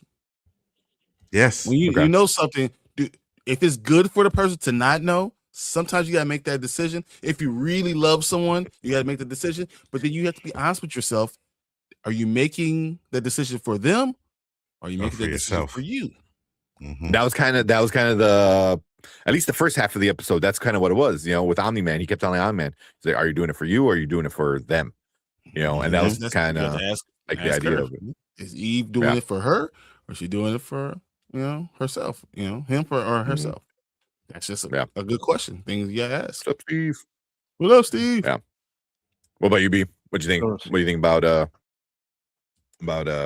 her not telling Mark? I saw that coming. Yeah. I knew it was inevitable. That's just something that happens. It's a trope. Yeah, Yeah, it for is. sure. Yeah, You know, For sure. I'm gonna keep, I'm gonna keep it from him. He's got to focus on this and make it back alive, basically.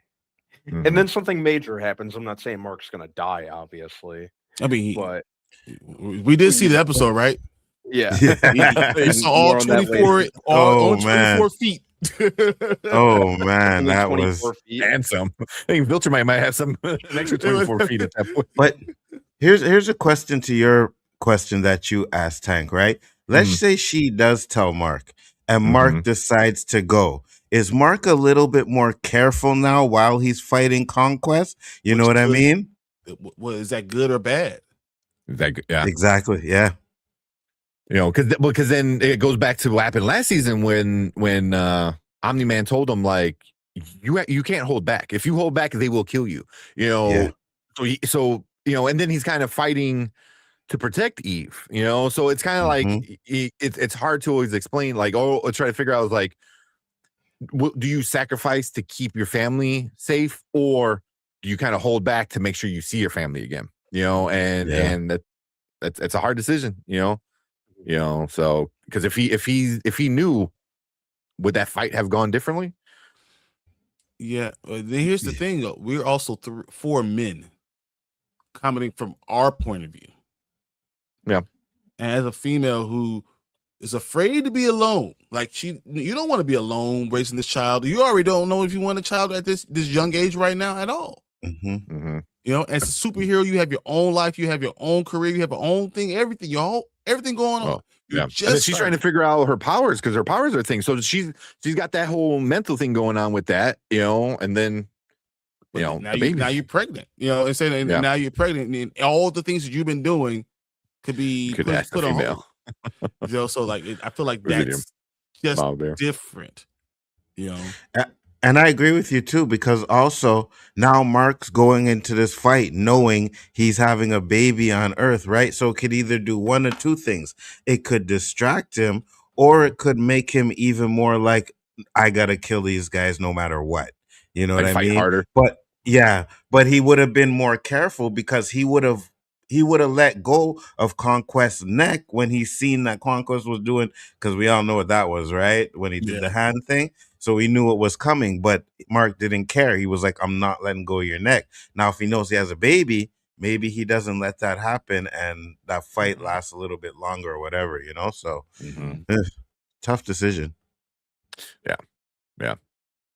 I mean, and that's such a good thing about Invincible is it's a lot of like tough decisions. Obviously it's to an extreme where like if I don't punch this man's face off, the whole world could die. Like we dealt with the the little face hugger things in the last episode. It's like that's a tough decision, and you're gonna get people saying you saved the world, and you're gonna get people like you killed a person, So and that's such like a really cool thing about like the show and the comic is it's Mark got to make decisions, and it's a decision that very few people in this universe can have the ability to make, because they're never gonna be put in that position, So And go ahead, Brandon. Go ahead. no, and I Go was ahead. saying as they progress through the series, through each season, I see him, kind of becoming more comfortable. Like I see the possibility of him being more comfortable with making the big play, just from how they're having him mature as a character. I think that Mark's kind of come a long way, especially, and I really saw that reflect in this episode, particularly the scene where him and Nolan are up in the air and they're talking to each other. If you kind of put Mark then versus him in season 1, there's been a lot of development, which I really like. So Agreed. I can see him making that decision with less reservation is what I'm getting at. Do you think? Oh, I'm not asking Tank this because he knows, boy. I'm not. I was gonna say Eve this go to before you Debbie. ask. What's that? What was that? Does Eve go to Debbie and talk to her?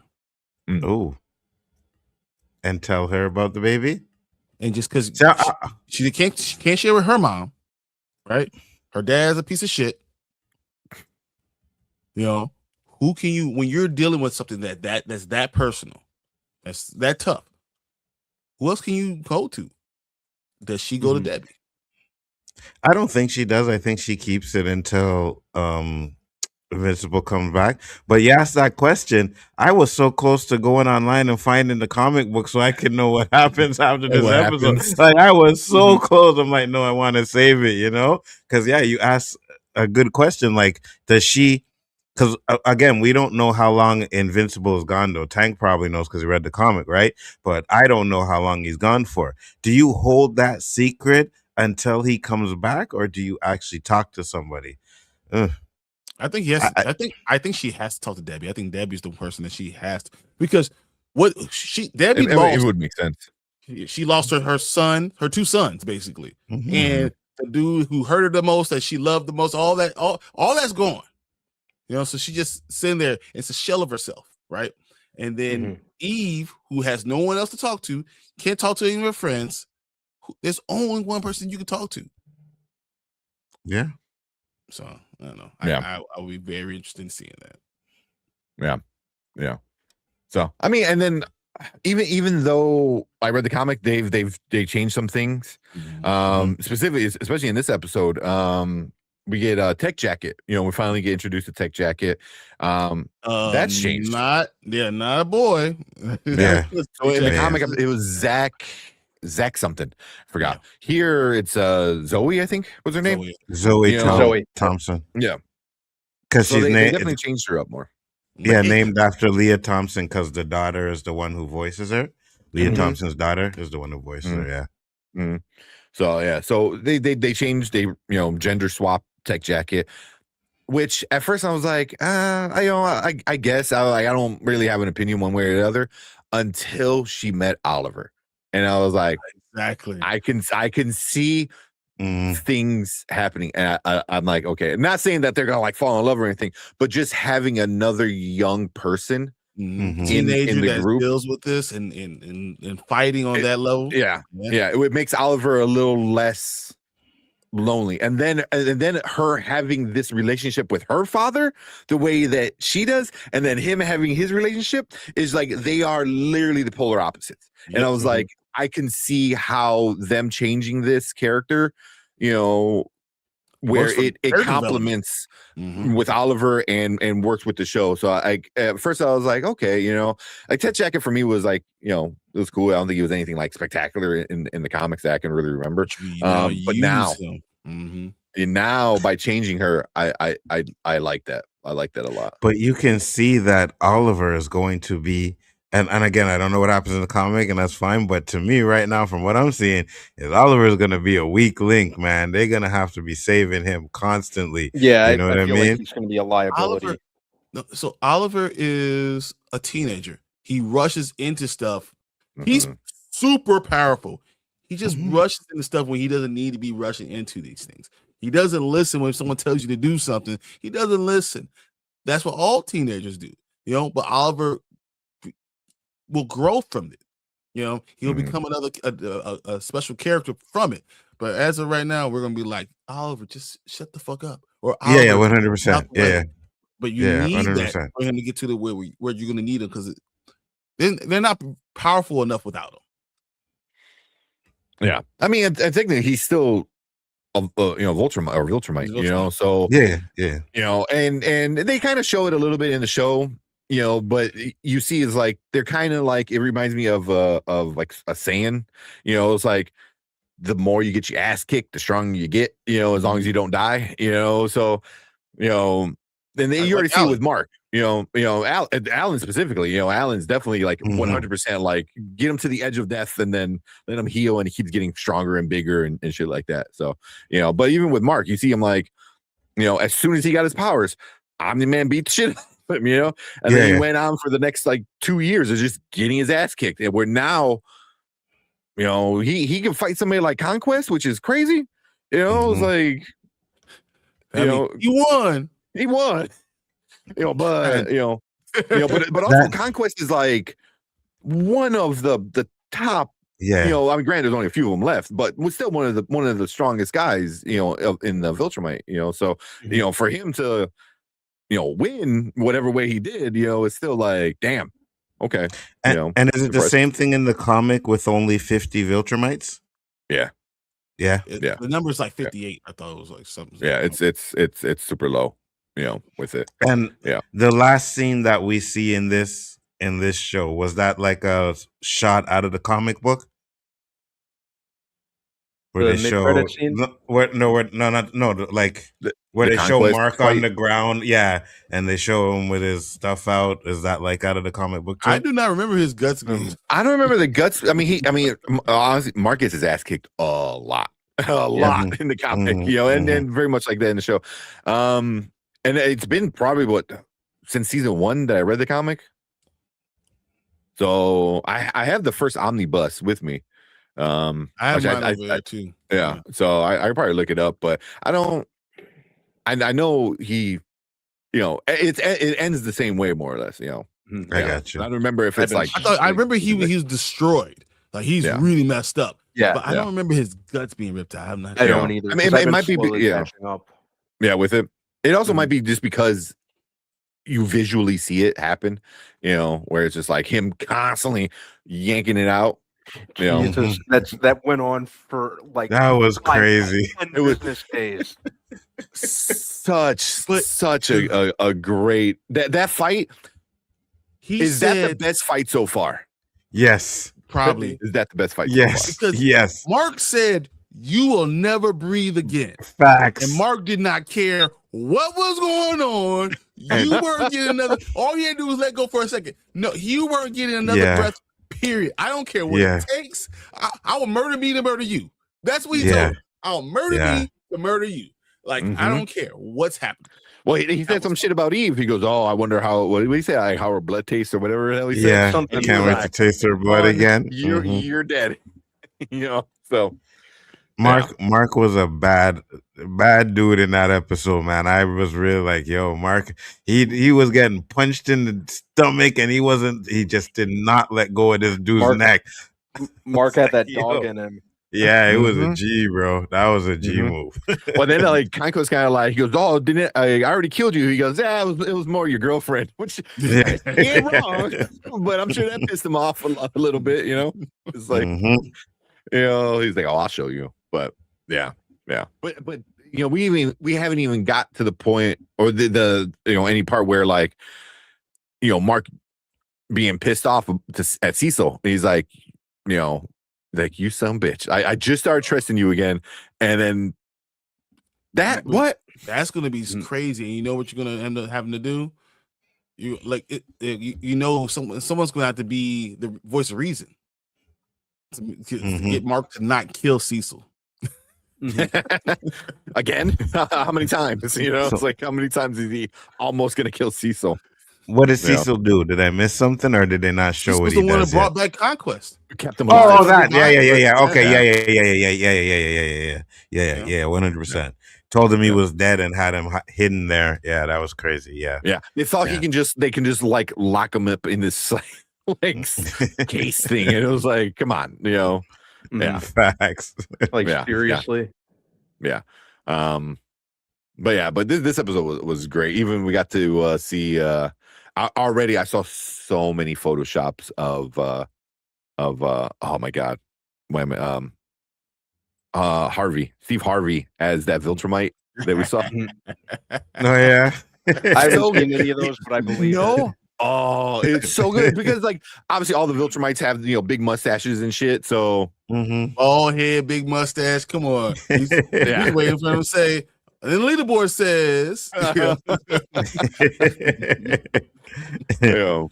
it just like, and that's why I like how they draw the Viltrumites, because they could be like super just jacked, like just massive, but they're like, they have dad bods, which I fucking love. It's like they're big, they got a little bit of a gut, mustaches and shit. It was like Robert Kirkman. I felt like, dude, I'm gonna draw my dad. You go to the gym. Who are the most powerful people in the 100%. 100%. Well, a little bit stomach, whatever. But they just big barrel-chested dad bod dude. I got that like keg of a gut going on, It's like six pack. I was like, feel that. It's like one solid muscle. He's like, it's one muscle, exactly. Yeah. That's the ones that were lifting seven plates on each side. Like, yeah, exactly. What's up? Yeah. So that's why I always like enjoyed it. I mean, you got guys like Thrag, obviously, very lean and stuff. Nolan, who's very, doesn't have the dad body. He's definitely more because he's not a dad. That's why. Yeah. That's why Nolan doesn't get like he's not a dad. What's his name? He's like, well, what's the thing? He's like, you may be my father, but you're not my dad. Exactly. Or whatever. Sperm donor. That's all he was. That's all it is. That's all he was. Yeah, Mr. Potato Head Viltrumite. Yeah. Hey, what's up with them? With Marisol? Marisol, what's going on? Talking Invincible. Yeah, you mean Freddie Mercury? Exactly. 100%. Like they took Freddie Mercury's look. 100%. That's funny. Yeah, and then you make him the king of the Viltrumites. It's like, and he's gonna have a strong singing voice. Just wait. I know, right? He's just gonna belt out. Listen, I can't wait to see next episode because I'm like, how does Mark survive this? I'm sorry, but you know what I mean? Dude, like the spaceship took off. They're gone. Yeah. Yeah. I'm so curious to know how we survive this. Med bay. It's don't say that tank. A barren planet. It's so bad. Like it's like, what do you do now? You better hope you heals. Can you stuff it back in there, put some wraps around it? It'll be all right. We don't know where it goes, but it'll be all right. So, is there anything you guys didn't like? So I worked in. Good question. Mm. Is there anything I didn't like? Mm. I mean, no, not really. No, it was a great episode. Like I said, Yeah. the voice acting really shined through as well. Like Sandra Oh, that scene between her and Nolan, J.K. Simmons, Mm-hmm. so good. Mm. That's when you know you're a great actor when you could do like physical acting or voice acting, and it's still Yeah. just as engaging and grabbing. So I was easily one of my favorite parts, and like I said, it really showed a lot of character growth on Mark's end, in particular, just with his interaction with Nolan. No. And I'm like, dang, it stopped there. I wanted another 30 minutes. Yeah, me too. Of her just punching him. Yeah, me too. Me too. I was like, I need more of he would have this. stood there. He would have stood there as long as she she wanted him to, she wanted to punch him. He would have just took it. I mean, obviously, it's like nothing to him, but yeah, but it's something. But even the part where she's like, "Get out of my house" or whatever, and he just stand there and then just, it's like you just see the dust. Facts. Yeah. Yeah. LeVar Burton being in it, great voice acting in this show, man. Yeah, like it's got like the voice acting cast is stacked because it's like you got, first and foremost, you have voice actors with like tenure, like Phil Lamar showed up, Clancy Brown's on the show, freaking legend ass Peter Cullen, and then you have Mark Hamill. Mark Hamill, and then you Jeffrey have Dean Morgan Jeffrey Dean Morgan. Then you have like well known like real actors, almost like kind of Bruce Campbell. Bruce Campbell was on last week's episode. Yeah, I loved last week's episode just because of Bruce Campbell. I'm a Bruce Campbell, Sam Raimi fan, so that was awesome. But yeah, easily one of my favorite things on streaming right now. I look forward to every Wednesday morning. It's priority number one when I get up. So we're all in agreement that this was almost a perfect episode. Yeah. Yeah, just the build up and everything, and then like I wasn't expecting to get so much of a fight right away. You know what I mean? And then when it started, I was like, "Oh, this is dope." Aaron Paul, I think. Cool. Guy from He was last season. Yeah. Worf. But I mean, I think. Yeah, it's. I think the show is at a point where I think people want to join it because they see like it's something special. You have a lot of like bigger names and they're doing something really cool with it. Where every season, like it just more or less it knocks out of the water. There's a little bit of a dip, at one point, in season 2 or whatever, but they figured it out. But I know a few people had issues with season 2. I didn't really hate it. I thought it was good too, right? So far, I've been enjoying like all the seasons of this show. I think it's really good. So, yeah, I think it was more the break, that awkward break kind of ruined like the pacing of the season. If you watch it all together, it was a good season. Agreed. Yeah. Perfect. As I said, perfect episode, guys. This is something we all liked. I can't believe this. That we all in agreement. It's all great. Even me. There's still 3 episodes left. This is not even a finale. Like this felt like a season 1 finale, with everything. There's still 3 episodes left of this season. So we're still gonna get some more fun stuff, I think. So yeah. I stopped even trying to figure out where they're gonna stop the season at anymore. After like just exactly. Yeah, because they're condensing a lot of the comics, right? From when they're cutting out, they're condensing a lot. They're cutting out like sections and stuff like that, right? But they're also adding stuff. Like all last week was all brand new. It wasn't in the comic or anything. So they're adding stuff in there, and doing a few newer things, and cutting out some other things. So I mean, the last episode is going to be a callback. Episode 4 is going to come back with the devil. That's going to come back somewhere in this. Yeah, just like the mummy keeps coming back, right? The mummy guy keeps coming back. Yeah, I think the devil's gonna keep coming back too. Yeah, yeah. The mummy thing is so great. It's so funny. It's funny. Yeah, I love it. Yeah. But yeah, this was great episode. What's it? IMDb has it a 9.8 out of 10. That's wrong. Crazy. Yeah, it's a 10 out of 10. Yeah, 10 out of 10 for me. Well, 25,000 people, 25K. A 9.8 out of 10. That's pretty impressive. Yeah. So, hey, we can't argue that at one point. Facts. Yeah.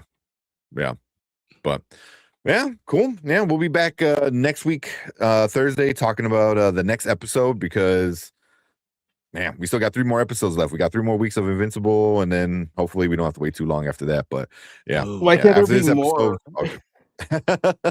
Just put it I all agree. right now. I'm like short seasons, man. Like they're so short. I could do a lot more of this, you know. Yeah, this is why we go watch comic books. This is why you read comic books. This is why you watch this show to get you do comic books, guys. Visit your local comic book store. This is a public service announcement, PSA. We need to make sure go see your comic book store. Go get Invincible. But honestly, it's probably not even going to be there. And don't listen to this guy. You don't want to spoil the show, right? If you haven't read the comic book already, then just leave it alone and enjoy the show for what it is. Because then you're gonna know, and then you're gonna say, "Oh, I didn't like they changed this, they changed that. I didn't like it." No, just enjoy it for what it is. I'm just saying. We're all comic book readers, so. Yeah, I know exactly. All right. And the worst part about it is so hard for me not to ask you what's gonna happen next, right? I'm trying to like keep it because I don't want to know. At not saying anything. They have been changing something. So I would say that they have 100%. Yeah.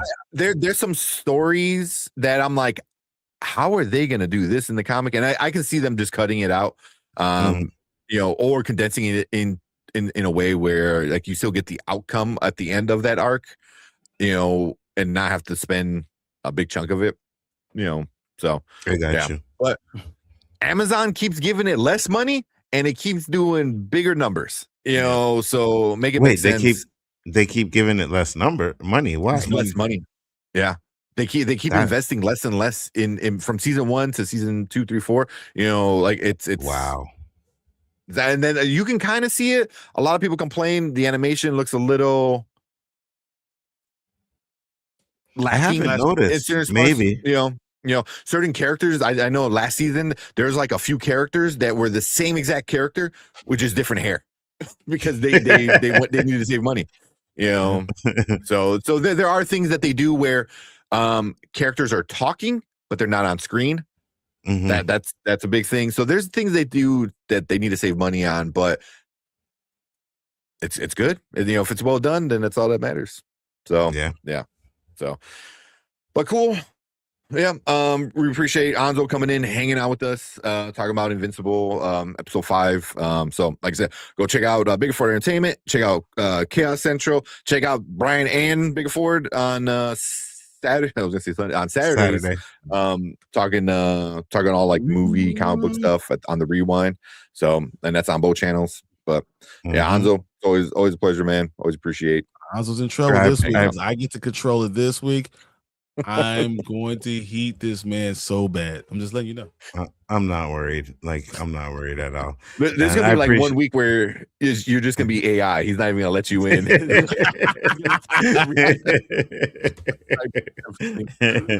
Well, unfortunately, I have access to you guys' StreamYard, so he can't do that to me, right? I was like, no, sir. I'm gonna kick you out of your own show and take it over. That's what I'm gonna do. We'll lock him out. Don't worry about it. But I appreciate you guys for having me, man. This was fun. Yeah, for sure. And then what's up, Delta? He said, does this get an episode a week from here on? I believe so. There's only, I believe so. I would have to double check it, but yeah. But there's only 3 episodes left. So, yep. But cool. Yeah, we appreciate you guys. But if you're watching on the replay, leave a comment down below. Let us know what you think about this episode, about the fight with Conquest. What what Eve is doing. You know, should she have told them? Should she not have told them? We want to hear all your thoughts about this episode. So leave a comment, hit that like button, hit that subscribe button. Come and join us next Thursday when we talk about this next episode of Invincible. But we appreciate all you guys in the live chat. We want you guys to stick around because we're going to move on to our next topic for the night. Yeah, that was fun, Cool. guys. Appreciate it. All right, go to bed. That's what I was looking at. I was like, man, this is You guys have yourself a good night. I'll be chilling watching for a bit, but let you guys do your thing. Thank you, everybody. Just let you know tomorrow night will be From and Monarch as well, because I'm gonna go watch that as well. So make sure to check us out over there because I can stream on my channel again. Let's go. I was saying it's the Spoiler Kings takeover on Anzo's channel. Oh yeah, 100%. Because all three of them are gonna be here on Friday night. So make sure to check that out, guys. Watching From. Peace. 100%. Later. See you Later, man. All right. Oh man, good time. Such a freaking good episode. What we got in here? We got Tamika coming in. What's up, in the Tamika? building. What's up? Delta Dan's in the building. Delta. Well, oh man. Who else we got? This Gambit making now. Gambit. I saw this. It goes, there's a bunch of comics that could enhance by 420. You're like man. all the foil covers. You just spend like 30 minutes looking at the foil cover. Like, wait, what day nice is 420 on? Oh yeah, We 18 days. Yeah, it's a Monday. It's a Monday. Oh, okay. It's a Monday. Not streaming Monday, guys. I'm pretty sure. On 420, he's not going to be streaming. That's funny. All right. Change this. Watch this trailer, and then we'll get into Daredevil. Sounds good. Let's do it. Oh. We still didn't watch Master of the Universe. Good Lord. Yeah, I mean, if we get through Daredevil quick enough, we'll watch that again at the end. Let me get this ready. I'm not really sure. There. Oh man. So let's go back to fuck with the 420 thing. Yeah. Every day it's 420 exactly. Yeah. Watching that movie called King Ivory. It's pretty good cop drama on Hulu. I never heard of it. The thing we're about to watch right now is a Hulu thing too. Mm-hmm. All right. Let's check it out. What's it called? The Testament? The Testament. The Testaments. Testaments. Okay. Sorry. Fucking. Is that a bug or is that just like a fluff went up my nose? I hope it was a fluff. Snorting spiders. Spiders, yeah, exactly. Oh man. Nightmare fuel. Let's go. Yeah. Oh man, I thought for a second I was gonna lose power because I don't know if you saw it on stream, but the lights like flickered for a second, and I was like, ooh. I've been hearing now outside, like with my injector pump coming on. It's crazy. So yep. All right, Collector's back just in time. We're gonna check out this trailer. All right, let's check out this trailer. Where we at? Let's go.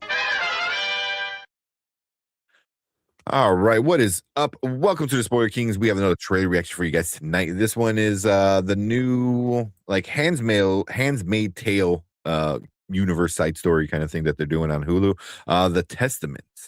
So if you're a fan of that, I'm pretty sure you're gonna be a fan of this one. So, but let's check it out and see what we get. I'm not really sure what year it was. I know I still had my dollhouse. It looked just like our real house. Some dolls were always busy. Others were always doing the important work. There is a little girl doll. That's me. Very, very cute hair. Thanks. Yours too. My socks, I look like I have that head. Back then, we still believed in this world. I guess it's easier to accept a story than believe that the people around you are monsters. That escalated quickly. Agnes Mackenzie, this is Daisy. Make her feel comfortable. Daisy, where do you hail from? Canada. I imagine Canada's very different from here. Which makes me wonder, what did you come here for? Never quite as it seems. Never quite as it seems. We gather here tonight to bring women back to their rightful place. I have to save those girls. Just get close to her. Changed ever since she's been around. Can't that be a good thing? Why is everybody being so touchy? Nobody cares what we want. This is our whole lives. There comes a time when you have to take action. When you have to choose your own destiny. Your body will tempt you into impulsive decisions. We need to destroy everything. We had no idea what we were capable of. It was time for us to change things. 'Cause you're a dream to me.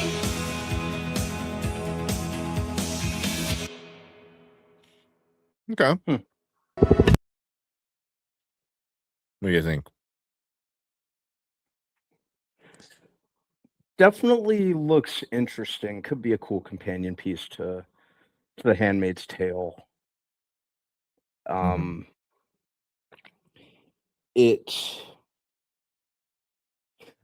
I'm curious if it's going to be a little too similar to The Handmaid's Tale. I did kind of see those, a good amount of parallels, but at the same time, I'm gonna have to watch it.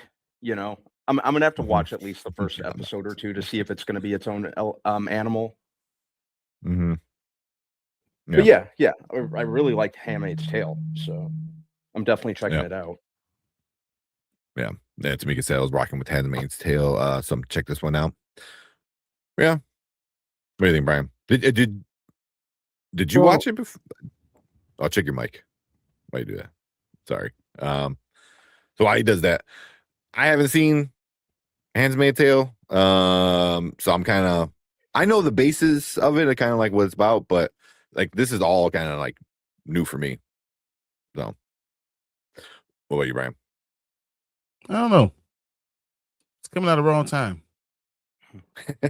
I mean, wasn't that same thing with Handmaid's Tale too? Because didn't that come out about In the 6 middle years of ago, all, 5, 6 years? all the stuff, right? The first time around. I mean, don't get me wrong. Like, it looks good, but will I spend time watching it right now with The Boys and Invincible and all the stuff that's coming out right now, and even DTF St. Louis that I really want to watch? And it's just, I don't know. It's just, I don't know if I want to watch that right now. About what all this stuff, it just seems very much so just like Handmaid's Tale. Like it just doesn't seem like it's different at all. So I don't know. Yeah, Chase Affinity. She was the one in there. Yeah. It sure was her. Too real right now. Yeah. Knows, but I mean that was the whole thing with the original show. It was. A lot of people were saying the same thing. I said I never watched it. It's not because I was like, oh, it looks stupid. It just never got around to watching it. But everybody that I know that watched it said how great of a show it was. So this looks interesting. Like Brandman said, this could be a good companion piece. They're all obviously very young women. So I wonder if like. It's like the school to turn them into those handmaids, kind of thing. The one that didn't make it, like the baby that they didn't save. Yeah, I guess whatever. Yeah. I did like the part where she's like, "I'm from Canada." They're like, "Why the f are you here?" It's like, I was going to say, no North one's from Montana. Canada. Yeah. And Collector definitely be watching this. I like the original show. Yeah. Definitely. So he goes, it's based off the second book in the trilogy that the author wrote. Oh, there you go. I didn't even know that. Yeah. It is Tank. I mean, that's what I assumed. Just like it looked like a school. They were all younger, women. So I assume just from the little bit I know of Handmaid's Tale, I'm assuming this was like, oh, this is the next generation of the handmaids. So yeah. He goes, in the original show, Canada was the only safe place. Just like in real life. Yep. It's hey. Very much on the nose, guys. Yeah. Got the little flag. Yeah. So, okay. And then Delta said, Handmaid's Tale book was done season 1. If I remember that correctly, the rest was made up. Okay. So that's cool. And Tamika said, yep. Interesting. Okay. Doesn't look bad. It looks very much like if you like the original show, you're gonna like this. Do you like this? Yeah, exactly. That's Yep. Yeah. So, and I know it's a big audience, so might as well. Especially if it's continuing the story, like Collector said. It's the next book. Okay. So cool. Yeah, not a bad trailer over on Hulu. But yeah, we appreciate all you guys coming in, hanging out with us. So we want you guys to leave a comment if you're watching on the replay. Let us know what you think about this. Did you watch the original Handmaid's Tale? Are you going to check this one out? Did you read the books? Let us know. Tell us what you think about everything. But yeah, make sure you guys hit that like button, hit that subscribe button, come and check us out when we do trailer reactions like this, talk about TV shows, movie reviews, all fun, nerdy stuff. And we appreciate everyone in the live chat. You guys stick around because we're going to move on to our next topic for the night. All right. I don't know why. I literally have to change my mic every time we do it. Man, I don't know why. If you press it, does it do it? Let's I wonder, because if you could just press it, I don't need to press it.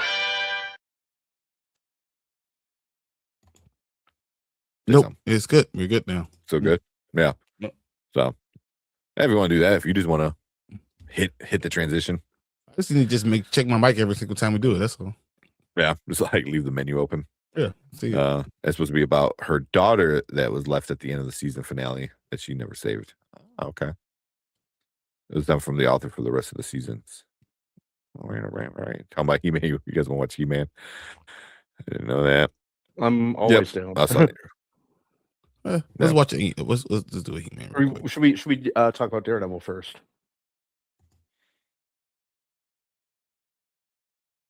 Yeah, we'll just watch He-Man. We don't even have to we'll just watch it. We don't even have to talk about it. Take 2 minutes. We got we got the trailer should be coming out. The non-live recording we did should come out like probably tomorrow or something. So we can watch it right now. Just watch it and not do it. Don't have to cut it up. Excuse me. That's what said. Let it play. Play. All right. Yeah, let's just jump right into it. Let's go. I want that sword. I want that sword so bad. That power sword is awesome. Yeah. I know most of you don't remember me, but I know all of you.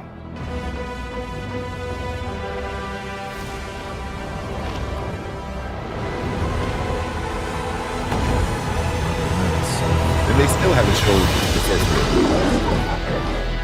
Even though I was stuck light years away on Earth, I never stopped trying to get back home. Everything changed since you left. It's all gone. Skeletor took my family.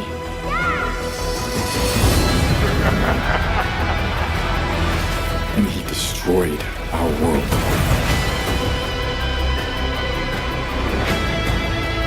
It's all my fault. I know how it feels to fail. Take the sword. And when you fall, that's your chance to stand tall.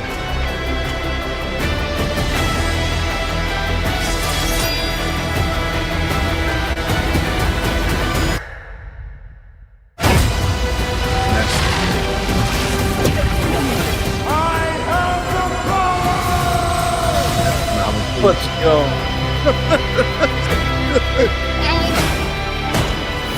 The universe shall quake in my shadow. that Jared This Leto? is my home. That doesn't sound like him. I'm gonna fight for it. But I can't do it without you. Somebody wants to brawl. I need every man, woman, or whatever that is.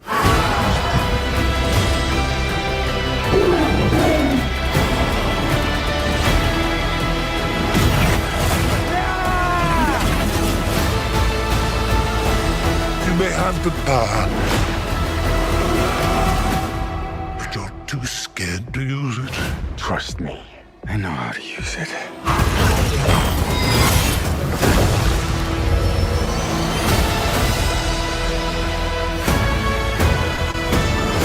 You tell everyone that you're from another planet. It just makes you sound a little very crazy. Oh man, I can't wait. Even the I'm so music is excited for this epic. movie. Yeah, they're playing like an 80s style like guitar riff of the theme music from the 80s throughout the whole trailer. Yeah, I can't wait for this. Yeah. I mean, that's definitely not Jared Leto's body. I mean, I know he's like, in shape, but he ain't that in shape. Just CGI it. You're good. But the voice, it just doesn't sound like him. It does, yeah. I thought that it was him though. I thought that they said that it specifically. I know. I'm assuming, because why else? It is his voice. He's just like he has this like accent to it, and it's like deeper. Yeah, it's kind of a little deeper, and like it's got like a slight kind of rasp to it, which I think is cool. It makes me it makes me happy that they didn't go with the "I'll get you, He-Man." For because if they're trying to make him menacing, that never would have worked. Oh man, I guess a lot of people are hating on it. It says it's giving I've Tom seen people Hardy hating on Bane. No, I yeah. don't think it sounds nearly that goofy as I think people are think that they're going to get the meme. They're looking for the meme, and they're not getting the meme, and that's not what it's about. I mean, the whole story is epic, right? I mean, the idea of what Skeletor is and how he relates to He-Man and whatever, man. F you guys with all your hate. I don't hate it. I actually like it. I like it. But even like Slash Film, they have a article that says the Masters of the Universe trailer reveals Jared Leto's terrible Skeletor voice. I don't know. I don't know what people want, because it seems like it would have been a lose-lose if he sounded did like the high-pitched voice. People would be saying it sounds too silly. If he sounded like Jared Leto, people would be up in arms because it sounds like Jared Leto. But now that they're doing something completely different, there's no placating anyone, unfortunately. Dude, it's hate. It's hate for the sake of hating. It would have been a lose-lose. Hating does give views. Yeah, he doesn't look like Jared Leto. He doesn't sound like Jared Leto. Like Jared Leto draws the ire of scrutiny from pretty much everyone. And now that it doesn't even look or sound like him, and people still aren't happy. Dude, bro, I'm getting the 40-ounce He-Man sword. Yes. Yep. I'm definitely getting that. I will get it. Hell yeah. And then I'm drinking it every day on the show. Every time we're talking about it, I was gonna be sitting there drinking that. Hold on one second. Like it's 100% happening. Oh man. Oh, I'm 100% getting this. I'm definitely getting that. Yeah, I saw that earlier. Can I order is my question. Can I order it now? Let's go. Yeah, before it sells out. That means I have to get my ticket as soon as I can and get it. I'm trying to say, is it real? Because I'm like, if it's real, because now I question everything on the internet now. Like, but hell yeah, I'm gonna get that. Like, Masters of the Universe Power Sword 40-ounce drinking cup is coming to AMC Cinemark and Regal Theaters. Yes, that's not even a question. Hopefully it's not like $100, but Oh, it's going to be $60-$70. Yeah, I mean, Yeah, probably. it's gonna be a grip, but worth Oh it. wow, $40? Oh yeah, I might get two. Yeah, because it looks good. If this is what it is, I wish I could share my screen without my computer going stupid. But if that's how it is, like it comes in like 3 parts. 3 parts, yeah. Like it looks good, you know. Like Yeah, that is I'm 100% looking at it going right back here. there. Yeah, I'm definitely getting that. I have to have Yeah. that and add that to my collection. Yeah. AMC, Regal, Cinemark. Damn. Yeah, that is a must buy. That is a must buy. I like that. Yeah. I'm literally gonna be drinking on. So you guys money if you buy me one, if they have it. Dude, I might just grab what they have and then go from there because this is awesome. Yeah. He-mania.com. Yeah. Had it. He-mania, that's where I saw it. Yeah. They showed Trapjaw, all the He-Man toys. Yeah. Yeah, they showed a bunch of the people. Yeah, Trapjaw looked good though. Trapjaw looks great. Yeah. Mhm. So I don't know if it was Cinemark, Regal, and AMC. I don't know if any of those are in Canada. At least that's what the website was saying. Yeah. Dude, I love these Funko Pops. Me too. I'm looking at them right here. Oh my God. This is great. Yeah. Because if they wanted to make skeleton fabulous, they would have give him the meme voice. Yeah. See, this thing is like, there's the meme voice. That's what it's a meme. You know, I think it's funny when it's like a 10-second clip. It's funny. funny. You Yeah. can't take it seriously. That's the thing. Yeah. It'll be jokes. It'll be all Yeah. jokes. You know, it worked for the cartoon because the cartoon was so over the top. You know? Yeah, it was 80s and you know, it was 80s cheesy. Yeah. You know? What are you gonna expect him to like? He goes, blah blah blah. He goes, until next time, and then he runs away. It's like exactly. You know, I'll like get you, He-Man. And then, yeah, you know, and then like he does the stupid, you know, the run into the cave. You know, it's like we're not gonna get that. You know, and we shouldn't get that. You know, like yeah, you know. So, but as somebody who really does not like Jared Leto, I was worried, and I don't like it. You know, I guess it's getting a lot of mixed reactions, the voice and stuff. But no, I think it's solid. I like his take on the voice. It's you know, that was one of my biggest questions when I heard that he lot was better gonna be than cast. Joker. Yeah, like one of my biggest questions ever since the day it was announced he was cast in the role. I'm like, what is he gonna sound like? I honestly thought the Joker. I thought that's exactly what I thought, man. That's exactly what I thought. I thought he was gonna make his I thought he was gonna do his Joker voice all over again. That's exactly what I thought. So I like that he's doing something a little different or a lot different. So, you know, maybe this will finally be the right role for him. Completely cover it up, and you don't even recognize his voice. Duck race for the sword. I just need to get, as long as I get mine first. Yeah. I want to get mine. I want a Skeletor. I need to go get me a Skeletor too. The bucket looked okay. The Skeletor bucket looked okay. Mm-hmm. At least I mean, if that's real. Yeah, I'm wondering. Yeah, the popcorn bucket. If they do make one, it's got to be Castle Grayskull. That's what I'm thinking. Yeah. Okay. Yeah.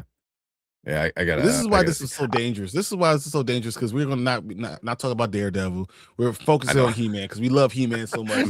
Fucking popcorn bucket. Oh man, I mean, I have a $50 gift card for Cinemark. So I mean, if I could buy this thing online, I will buy it like right now. Cinemark usually doesn't release them until a movie comes out. Cinemark usually has like the better merch when it does come to it, though. Yeah, like they still have the Yoshi popcorn bucket for $50.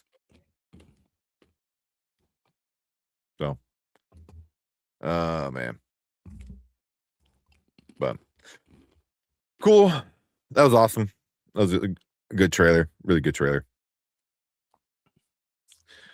Oh man. But speaking of duck races, we do have some giveaway stuff, especially when we start watching Dude, I got so much. Let's go. Yeah, I got a few movies. I got the puzzle, those rival puzzles to give away. You know, I got speaking of like John Wicky stuff, I think I got John Wick 1 and 3 on Blu-ray brand new. So we'll give those away soon. Yeah. But and then what was I gonna say? No, giveaways for Interview with the Vampire. Like we bought stuff from C2E2, some artwork specifically to give away because right here on my desk. Yeah. Cass Gray Skull, I'll be madly jealous. Yeah. I try to track down the Black Adam AMC bucket. What was the Black Adam AMC bucket? I don't even remember it. There's so many popcorn buckets. A lot of times when it's just the generic, like steel, just regular popcorn bucket, like just regular one, majority of the time I find them at Goodwill or a thrift store and I'll buy it. So I got like Captain Marvel for like 50 cents. I got the Sinners Rock one for like 50 cents. So the one of the Rock, the popcorn bucket. Oh, it lit up. Oh, that's cool. I'm assuming like the lightning bolt. Let's see if I can share this thing. Oh, where it's like legit the Rock. Yeah, like literally the Rock. Oh, this stupid face.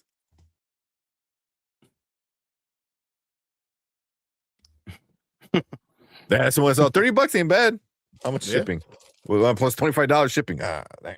Of course. Oh, it's coming from Thailand though. Holy shit. Wow. Balance the power of popcorn buckets. The hierarchy of popcorn buckets. About to shit in AMC. That's funny. Jeez. All right.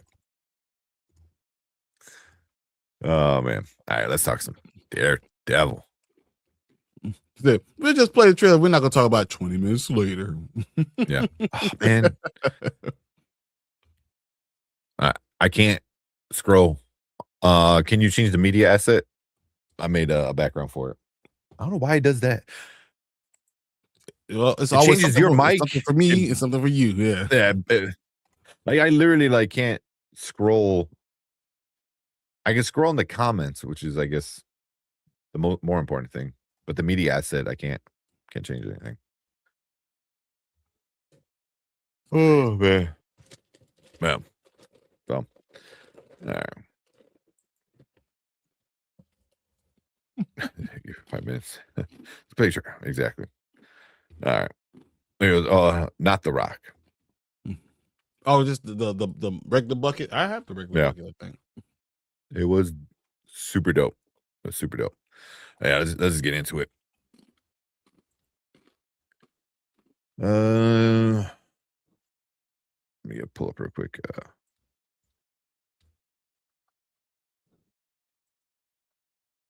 Have the titles and stuff like that.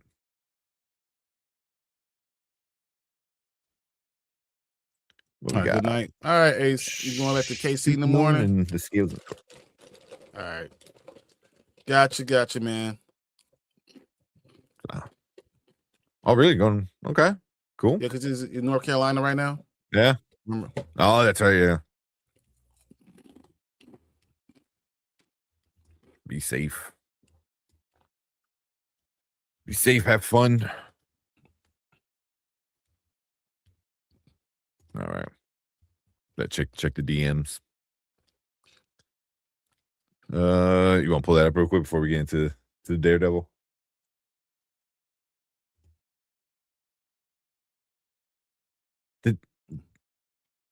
I'm surprised Cinemark hasn't released any Michael popcorn bucket stuff yet. Right? Yeah. You're afraid? Somebody said it's a popcorn bucket with the squares and they like light up. That'd be Really? cool. I saw one, but again, I don't know if I trust anything I see online anymore. So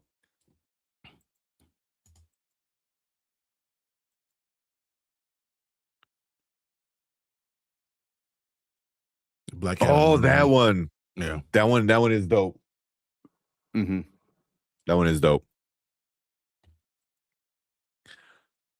If I went seeing it at out in the wild, I'll pick it up. Yeah, out in the wild. We'll see. Be surprised, man. The shit I find. I never expect all the stuff I find. All right. Let's talk some Daredevil. The glove bucket. Is that real? See, again, I don't know if it's real or not. If it is real, that's cool. It's super cool. All right, Ace. That's what I was trying to find.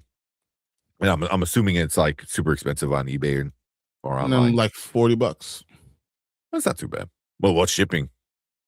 Let's see, $40 or best offer, $9.99 shipping.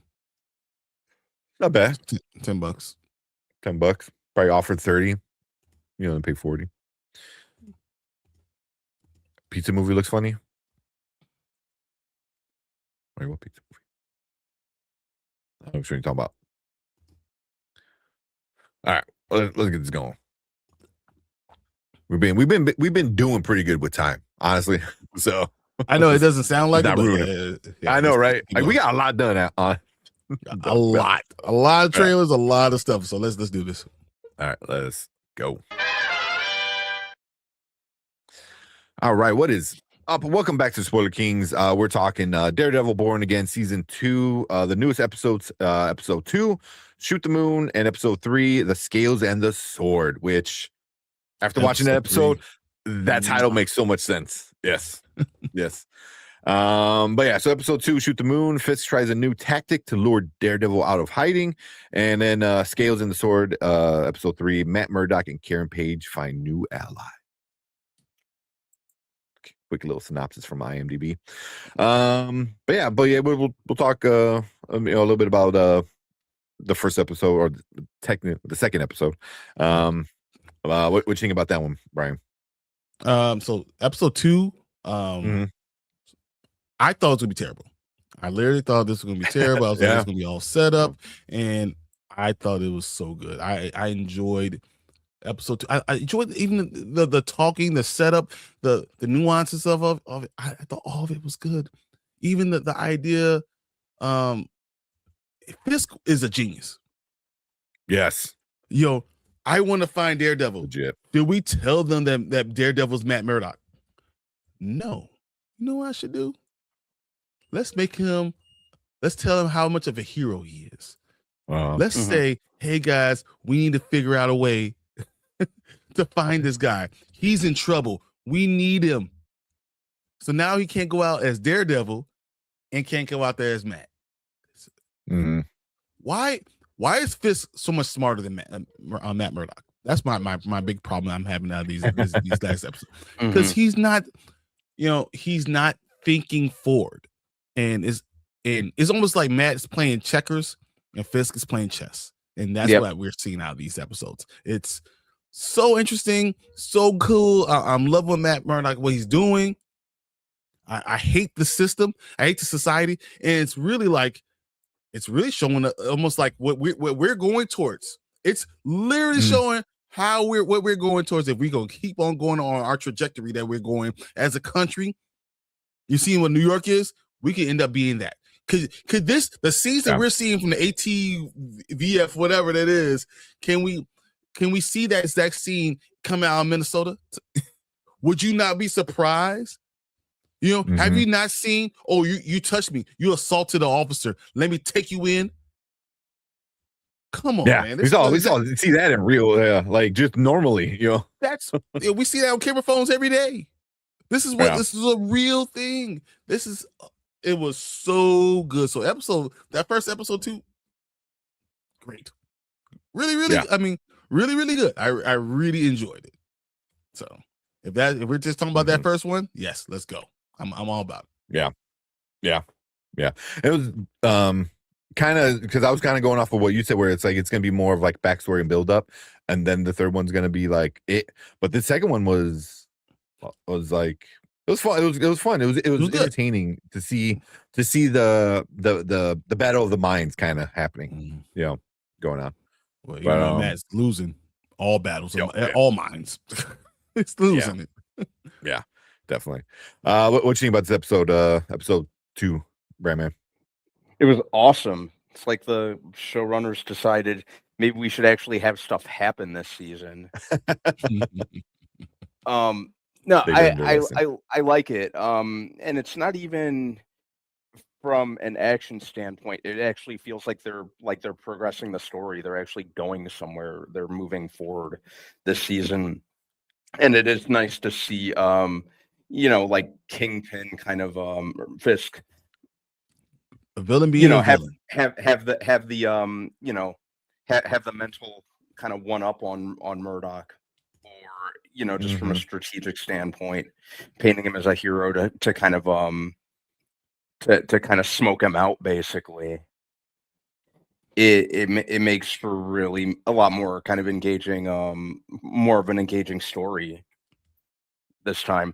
And I'm really interested to see where they're going with the character of Daniel, Michael Gandolfini's character. Yes, I think Daniel's going to be something special, man. I really do, because he's basically becoming, like the new Wesley almost. Okay. And what's that? Go ahead, Brian. No, I was just going to say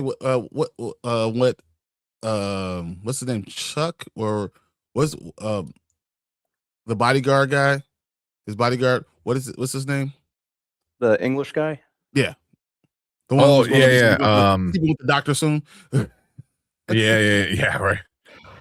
I forgot. I know who you're talking about, but I forgot his name. But what he said was because they were asking him, what do you think about Daniel? Like, and he's like, I didn't like him that much at first, right? And then the more I'm seeing of him, I'm liking him. I'm finding myself really engaged in liking him, and to a point where he might be the heir unapparent. That was a cold line right there. The heir unapparent. I was like, yeah, I see what you did. I thought that was really good. So, a good line. And I'm really enjoying all of it. The lines, all the interpersonal like relationships, everything is good. So, man, that part where the social media guy, I'm so bad with their names though. The younger guy, who knows who his mayor? Girlfriend is the deputy mayor of social media, or whatever the hell he is.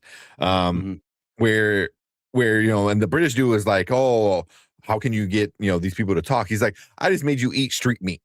It's like I like that line. Very funny, but it's very true though. He's like, you don't even know what's in that thing, and you ate it, because I convinced you that it's good. So it does show that, like, even though he's younger, like, he's smart. He's smart. He knows what to say. He knows how to do things. Like, when he's like, oh, is there anybody in the building that you care about? He's like, yes, you. And I was like, good answer, bro. Like, good answer. The best answer, to give somebody like, somebody like, I was gonna say for Daniel to have BB, for Daniel to be able to talk to BB like at all, like even be around her, right? So he got game that he just knows how he's talking to people. People just like him for some strange reason. So Daniel is going to be something special. I think Daniel is going to be there. He's going to be that dude. He's going to be, even if all of a sudden we see Fisk get thrown in jail, Daniel takes over as mayor. And Buck is his second in command. Watch. To keep him in line, to make sure that he's doing exactly what Fisk wants him to do. And that's why Buck says he likes Daniel. That's why it's important. Yeah, to have somebody like him, who plays the game and knows how to play it, but doesn't like being in the spotlight. Like, he's the kind of person that like is like, no. I'm gonna tell you everything what to do and say, but you're gonna be the person in the front. You're gonna be the face of it. Yeah. So, but yeah, so his name, so the British guy's name's Buck. Buck. Cashman. Yeah. But yeah, I'm really enjoying. Like, see that second episode was really like well done. Yeah, it was. With the mind games of it. Because he could have been, he could have easily said Matt Murdock is him. He's Daredevil. Did you guys think it initially that he was going to do that, or did you think he was going to, like, the way it played out, he was going to backtrack and do something different? No, I think he's too smart. He's Yeah. playing chess. He's too smart. He knows what he's doing. He knows exactly what's going on. And I mean, he's playing so many things on so many different levels. It's hard to even keep track of all the things that people he's playing with. Yeah. The governor, like the shit he did with the governor, dude. So the end of episode 2, we think, Matt Murdock is going to die. Basically, he's at a point where like he lost. He's a regular human guy, human being. He doesn't have any real superpowers except as of right now. He doesn't have any superpowers, whatever. And he's a goner. And then all of a sudden, Bullseye. I was like, let's go. Yeah. I love but Bullseye. That was the end of episode 1, right? Episode 1. Yeah. I love Bullseye being it.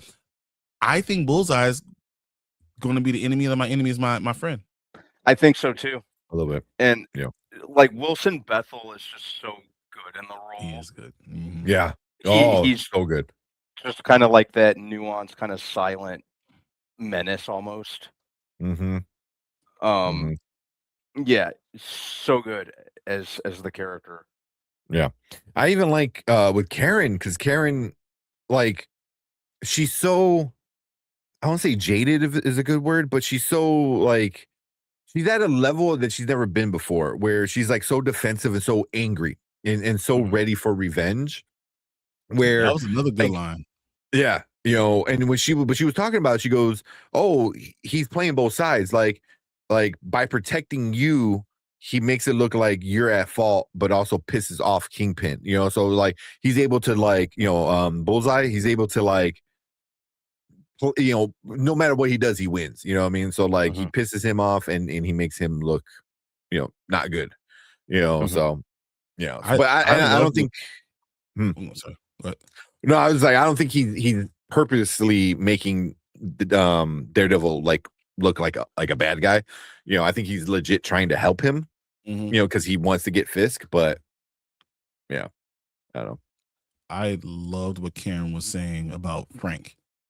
And then Matt is like asking her, like, so you think Frank is right? And he's trying to defend, and he's wrong, he's doing this, all this stuff. And she's like, we just cut the head off the snake. We kill this thing. Like, it's right, at the end of the day, he gets results. Over here, you look at Kingpin, who's killing hundreds of people, and you're sitting here like, I can't kill anybody. And like, if you would have killed him, let him get shot, all these people will be alive. Yeah. She's very much into that idea of Frank is right. And I see Karen turning into something different. Yeah, she is. By taking a hostage, Yeah. I thought that was pretty, even it threw Matt off. It threw Matt off. Like, what are you doing? He's like, what are we doing now? We're taking hostages and torturing and interrogating them, but she's kind of like not wrong, but she's playing that Frank role. She's playing that Frank role for them right now. Yeah. Also, I saw a lot of people online getting pissed off that like, oh, Karen just took out one of the agents, and then I'm like, oh, but he let her. It's like he wanted to be captured. Yeah, he wanted to talk to Daredevil. He wanted to talk to like the leader of this like resistance kind of thing. So it was like, it's not like he just got his ass kicked. Like he purposely didn't fight. So it's like it's a difference. Yeah, because I saw that a lot before I watched the episode where people were like, oh, and Karen just kicking all these asses and this and that. I was like, and then I watched it. I was like, oh, what? No, I was like, that's not what happened. I was like, what the fuck? It's so annoying. And even if she was, like, what do you expect? These guys are like out using lethal force. They're you know, they're snatching up. Like what? She's supposed to just be like, oh, okay, go ahead. Yeah, And they're exactly. hunting them. Also, They're hunting the two of them yeah, specifically. yeah, yeah. And if it's anything like real world, they're not the best of the best, brightest, No. kind of thing. It's like, Exactly. oh, I get to carry around a gun and bully. Like, where do I sign? You get a lot of those people. Very much so. So like when they went to go visit the cop, I was like, so you're just gonna walk in there like, oh, we need to talk to him. Like, are you stupid? But it was funny because all those ex-cops got up there. They're like, yeah, where you go? Where you going? What you going to do? You want us to order the pizza? Like, and even outside the room, they're like, but I was like, I'm like, come on, are you guys stupid? Like, come on. I stopped. But even that part of it is really interesting, where even the cops, the actual New York cops are not on the side of the government anymore, which I guess that's the stretch of reality. That's stretching reality. That's the fiction of it all. Is that the cops are actually good. I don't mean that, but you know what I mean. No. I believe in police, but I also believe that there are a lot of bad ones. And I think that's what they show, that you have the people that are part of the ATF, AT whatever, F whatever. Yeah. For or AV ATVF, I think it is, because vigilante force, anti-vigilante force, something. Yeah. So like ATVF, but you see like they're police officers, they're still regular cops, and then you got the ATVF, and those guys are the ones that are the bad, the bad seeds, and you can kind of distinguish the difference between them. But then even them. Oh yeah, no, Delta Dan is right. You're right. Yeah. The lady's name that Daniel got the promotion over season 1. She's the one giving the key to the city.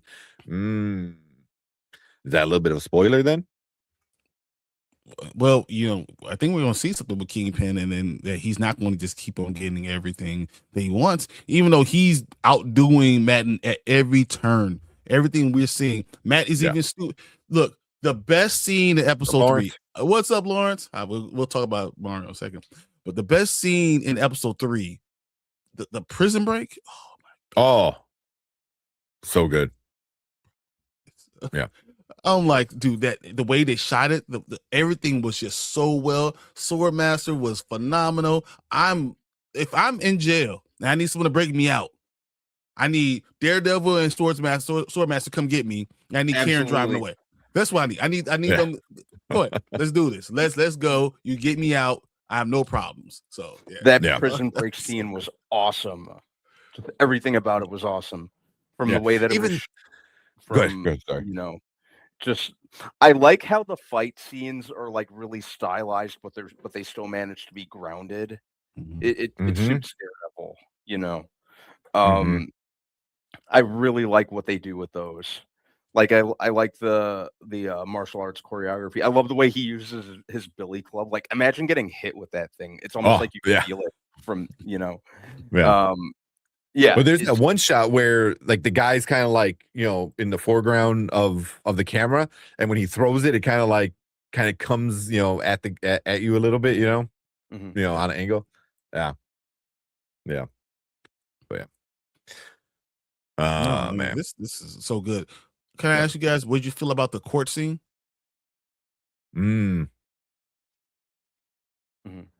I thought it was weird when the judge came out and like she looked all messed up, and then she like takes the pill. I was like, why would you do that on the stand?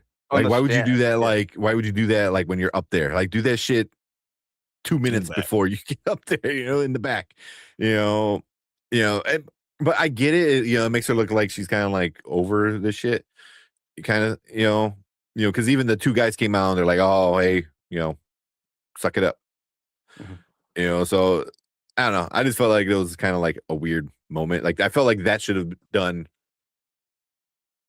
in the back, just between the judges. Instead, you do it in front of all the cameras, especially in a case like that. It's like you're gonna do shit like that. That seemed a little like, why? Like I get why she's doing it, but it's like, don't there's every single press is gonna be in that courtroom, because they told you as much. Controls the news, and he controls the narrative. And I think that's what it's such a farce. The whole I think thing he controls that judge farce. too. 100%. Yeah. And that's why when she said the thing she said, you knew that she was controlling it. He was controlling it. It was such a farce of a hearing, a trial that you knew a trial that you knew that this wasn't actually, that none of this matters. He already knew what was going on. He's paid them all off. It's about them playing their role because he already figured this all out. Yeah. Like Delta said, maybe Daniel's working behind the scenes to control her. Could he just finds another puppet. Yeah. Mm-hmm. Yeah, maybe she was put in place by Fisk, and she thinks that she owes Fisk to do things that he wants because that's what he put her in that place to be the judge. Because that never happens. Doesn't happen. Oh yeah, that doesn't happen in real life. No. Yeah. Because the whole thing is like anytime she asks for something, they're like, no. They didn't let her do any objections or anything. Like, I just saw my client for the first time and it took me, whatever. I only got 15 minutes with him. Oh well, Yeah, figure it out. I mean, basically that's what he's over there. Figure it out. Yeah. So it was definitely, and he knew it. The sword master. She's like, I'm sorry. He's like, don't be. It's not your fault. Like this was what was meant to happen. Like. Yeah, he was comparing it to the French Revolution. Yeah. So. A lot of revolution kind of talk, especially in this the third episode, But yeah. No, I mean, it was just so good. I just think it's so well done. But the doctor, when she was looking at the Muse mask, everybody. Oh, F that doctor. I hate her so much now. I was like, you're the biggest. I didn't really care for her before, but now I was like, what's your reasoning for doing this shit? She's just like, fuck vigilantes. I was like, so you're just gonna screw over? Yeah. Because you shot one in the face because you the one that did it. It's like, so yeah, so like, but part of it is like, is she compromised because she got the phone call from the dude and she changed her answers and stuff like that? So it's like, so is she afraid of Kingpin a little bit? I think she's going through what's it called when you shock. She still hasn't been able to deal with what happened there. Then she's being controlled by Fisk, and now her only outlet is really his wife. And they're putting her in position. They give her a lot of good things, and that's how you control people, right? You give them good things, and you feel like, oh well, I need you to do this. Well, you know what Fisk wants, and everyone now knows who he is, and everyone that's part of his thing knows who he is. There's no question. Yeah, they have to do their job, or they're going to die. Yeah, but she also is just going through all this stuff. So she is. Her trauma is that she's going to them turning to Muse. That she's gonna lose her shit when she figures out Matt. Just figures out Matt's still alive. Let alone if she ever figures out Matt and Daredevil are the same person. Like that's Did deep. You see that with the mask, and then she tried to hammer into the thing, and she hit it, and the whole thing cracked. Because it's like a crack in her personality. So this whole Muse is a crack in her personality. She thought about leaving alone, and then she decided to hammer it in anyway. So it's like it's a crack in her personality. And all of a sudden, once she finds out Matt's alive and he's Daredevil, it's gonna break the whole thing down, and she's gonna become Muse. Yeah, she's gonna lose it. Lauren said the wife seemed like she wanted to do something with the two people she seated together. That she wanted to do something with the two people. She just set it up. She just wanted to set the doctor and Buck together. Yeah. There's another way to control, Buck needs something too. So I think it was smart. Yeah, 100%. Also, I think Fisk's wife, I still think she's got her own little thing going on too. She's just too weird. Do you think that she doesn't? She's worried that she'll never be able to get out of there. Like he's never. She asked, like, what's next? And he just like whatever comes up. Whatever. President, whatever it is, I'll take all of it. Yeah. And I think his ambition scares her a little bit to the point where she's not as on board as she was before. Yeah. Because even she said, like, she's like, oh, let's just leave. Let's just go away. And he's like, oh, do you think we can live in a world without this stuff? And she's like, yeah. And he's kind of like, I kind of like this shit. So, but the line where she says, how many worlds do you need to conquer? And then he's like, well, no, he's like, how many are there? I was like, exactly. It was like something like, I was like, damn, bro. Like, yeah, he's not letting off the gas. Like he wants it all. Well, he was already good. He was trying to do the right things. He was just trying to be mayor, and she wanted Kingpin to come back. She created this monster. Yep. Yeah, she wanted that old shit, but now he's gone further. Yeah. Delta said, now I was talking about the lady that gave the key to Spider-Man being a puppet for Daniel in brand new way. Yeah. I think that. Being puppet for Daniel. Okay. I think Daniel's going to be mayor by the time Brand New Day comes out. But we get to the end of the season, I think Daniel's mayor. Yeah, I think we're getting a new mayor for sure. He's a good choice. I can see that. He's definitely mayor. He's all that stuff. He can just kind of push his way away from Fisk and say, I never was part of it, and then he could be mayor. But Fisk could still be kind of controlling things from the side. Like from jail or something, because it's like that's still his dude. So we need Karen to beat up Heather and say, I saved me. Yeah. Heather and Vanessa both seeing their demons. Yeah. That's a really good point for Vanessa. So we know Heather is, but now see Vanessa doing the same thing. That's interesting. Yeah. So, because she's when they went to go get her and she's like laying on the floor, kind of, but with her legs like up on the couch or whatever it was, I was like, she's just in a different like headspace. I think a little bit. Especially ever since I think they tried to kill him. Which what the end of season 1 ish. Yep. Yeah. Like I think she's over it, but I think it's too late. Well, you see her going through trauma right now. You see her waking up in cold sweats, not being able to, still think that the gunshot's still coming after her. She's dealing with her own trauma, very much like Heather. Yeah. So yeah. That's why I was like, this show. Everything they're doing with all the characters, because you don't need to go this hard with like Heather or even Vanessa, like, but they're doing it. There's like, they have their own little story, kind of going on, like everyone has their own thing, even the was it the niece of the White Tiger? She's that was gonna happen. Yeah. And you see all the little claw marks she left out there, and do you think the amulet speaks to her when she was walking by it one day? Oh, I think 100%. I think they showed that in the last season.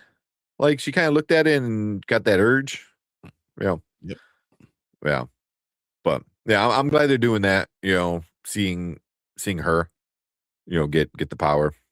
Yeah. But even that whole thing where they take her aunt, and all that stuff. She was trying to be the voice of reason and do the right thing. That's what happens.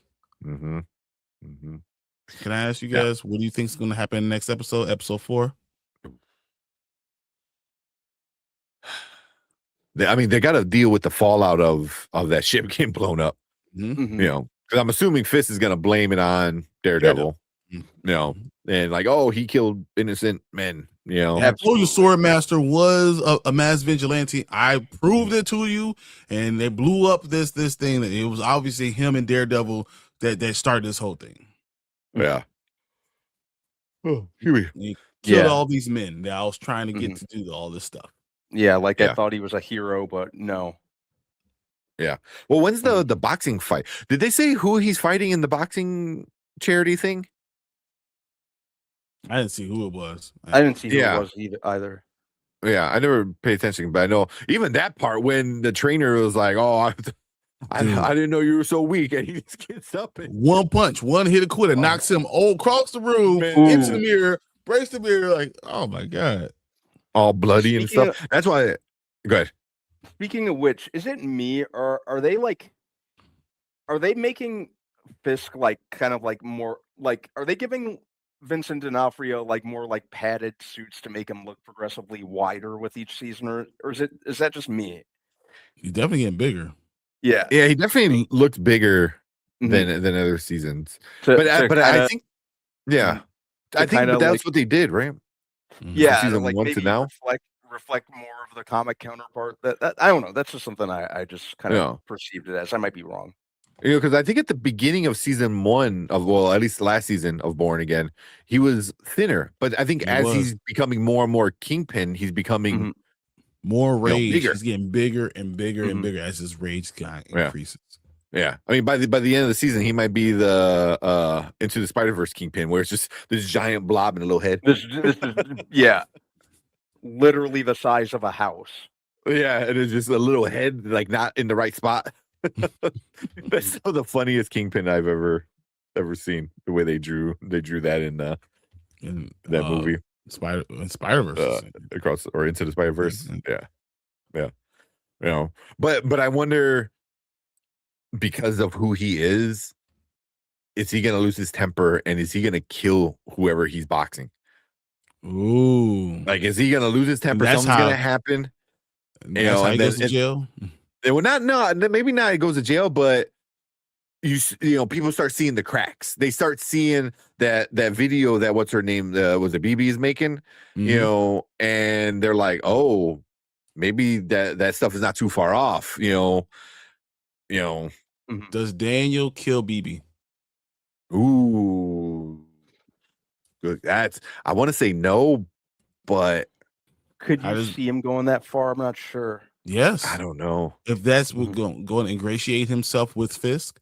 He killed. Like it's either Yeah. you find her or you're dead. Yeah. If it's you or Yeah. me, it's going to be me all the time with Daniel. He kills BB. Yeah. Let's what you call it, kill her. All you do is point who it is, and that's it. He lets her know, Yeah. lets him know, and BB's dead. I can see him. I mean, that would definitely be a major turning point for Daniel, where you're like, oh, you're all in. You're 10 toes you're down in now. Yeah. Damn. That would suck though, because I do like her, but she is a little careless. You know, I won't say she's not stupid, but she's definitely a little careless. I was like, come on, like you're the obvious suspect of being like, you know, the leak kind of, you know. Can Daniel find he's like in her apartment, whatever, they're doing something, whatever, and he sees the mask and then he lets him know. And Yeah. then someone else kills her. Yeah. Yeah. Yeah.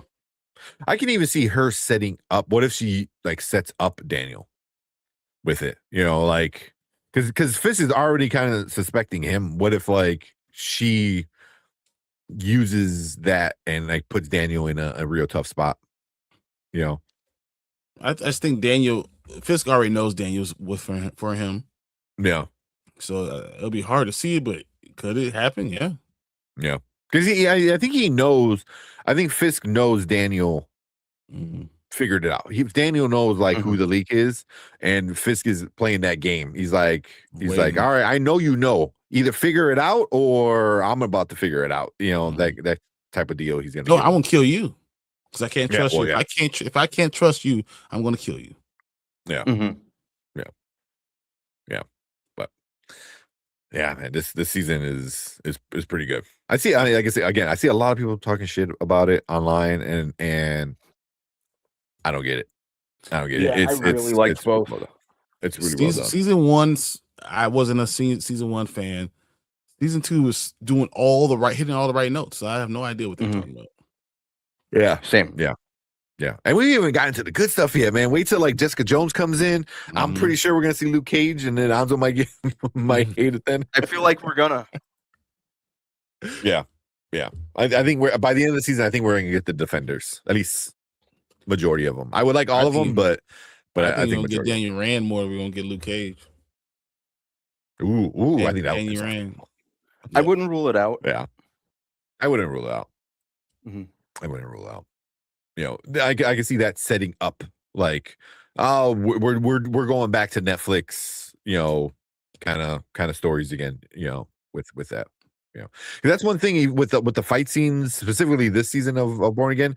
I'm definitely getting like not old school, but Netflix version of Daredevil, like with the aggression and the fight scenes and the way that with the shot, yeah. So definitely liking it. It's pretty good. But well, I don't know. You guys got anything else? Nope. That's where I finished. Mostly it. Yeah.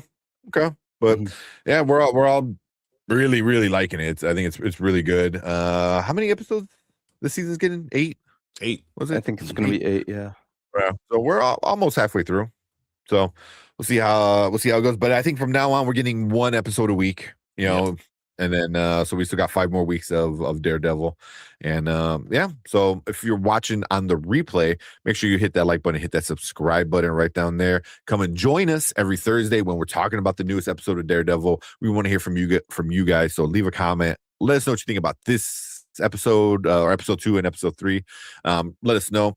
And anybody in the live chat, you guys are awesome. We appreciate you coming in, hanging out with us and your comments. But we want you to stick around because we're going to move on to our next topic for the night. Cool. Which is no topic because we're done. Yeah. Hey, look, we're going to finish before 1 o'clock in the morning. Oh, I can't. Just change the barely. background. Yeah, right. That still counts. Oh man, but Oh, man, so I saw scroll. Lawrence. You can't scroll either. I can minimize I don't know though. why. The scroll just went away, but I can minimize. So There you go. That's good. Lawrence said, "Don't believe the critics. Super Mario Galaxy was good." So me and Brian, we already watched it. You want to give your little quick non-spoiler review or thoughts? In the first 45 minutes, I almost fell asleep twice. Like I literally, it was almost like I had to piece together what was going on because I was like, like jumping up. Like that's the problem I had with it. Now, and not that there's a lot of nostalgia with it. There's a lot of things that happen that are really cool moments. But like there are times where I was just like, man, this is just whatever. The story wasn't that good. That's why. Story. Yeah, just there was some ish happening. There was some stuff happening around, and I wasn't even sure when things actually happened. Like I was like, when did you stop? I don't want to say exactly what I want to say, but when did you feel this way? This is not what you said you felt earlier. This didn't even make sense. So Yeah. It just things happen because like, oh, that needs to happen because we want to do this. Like, and I was like,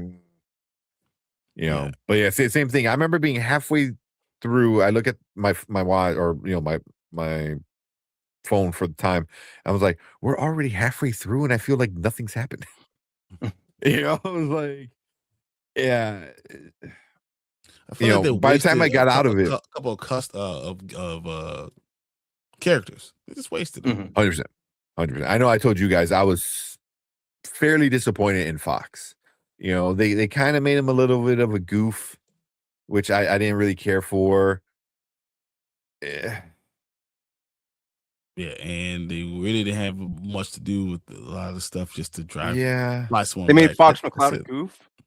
A little bit, because he's very serious, and here is like, I don't want to say like specifically what he does, but there's things he does. I was like, I don't care for that. That just doesn't seem like that that doesn't mean character. that's not right. Yeah. They gave him a little. They gave him an interesting backstory on why he is where he is. Because I'm like, why is he there?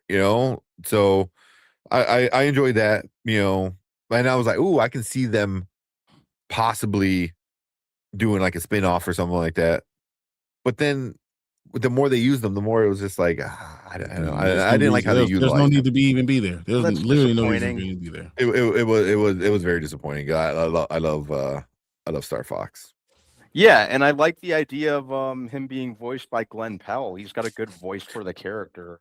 The voice was good. He was spot on for that character. I really got to admit, like it fit the character very well. It wasn't used enough. It wasn't. He wasn't used enough, and it wasn't used right. I feel like, So, but yeah, just overall, I remember watching it, and I text you guys, and I didn't want to get too into anything, but I'm like, it was kind of boring. It was just kind of boring.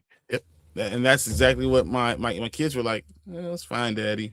It's kind of boring. Yeah, and it's gonna have a crazy opening weekend, guaranteed. It might hit 600 or six figures. It might hit 100,000 opening weekend.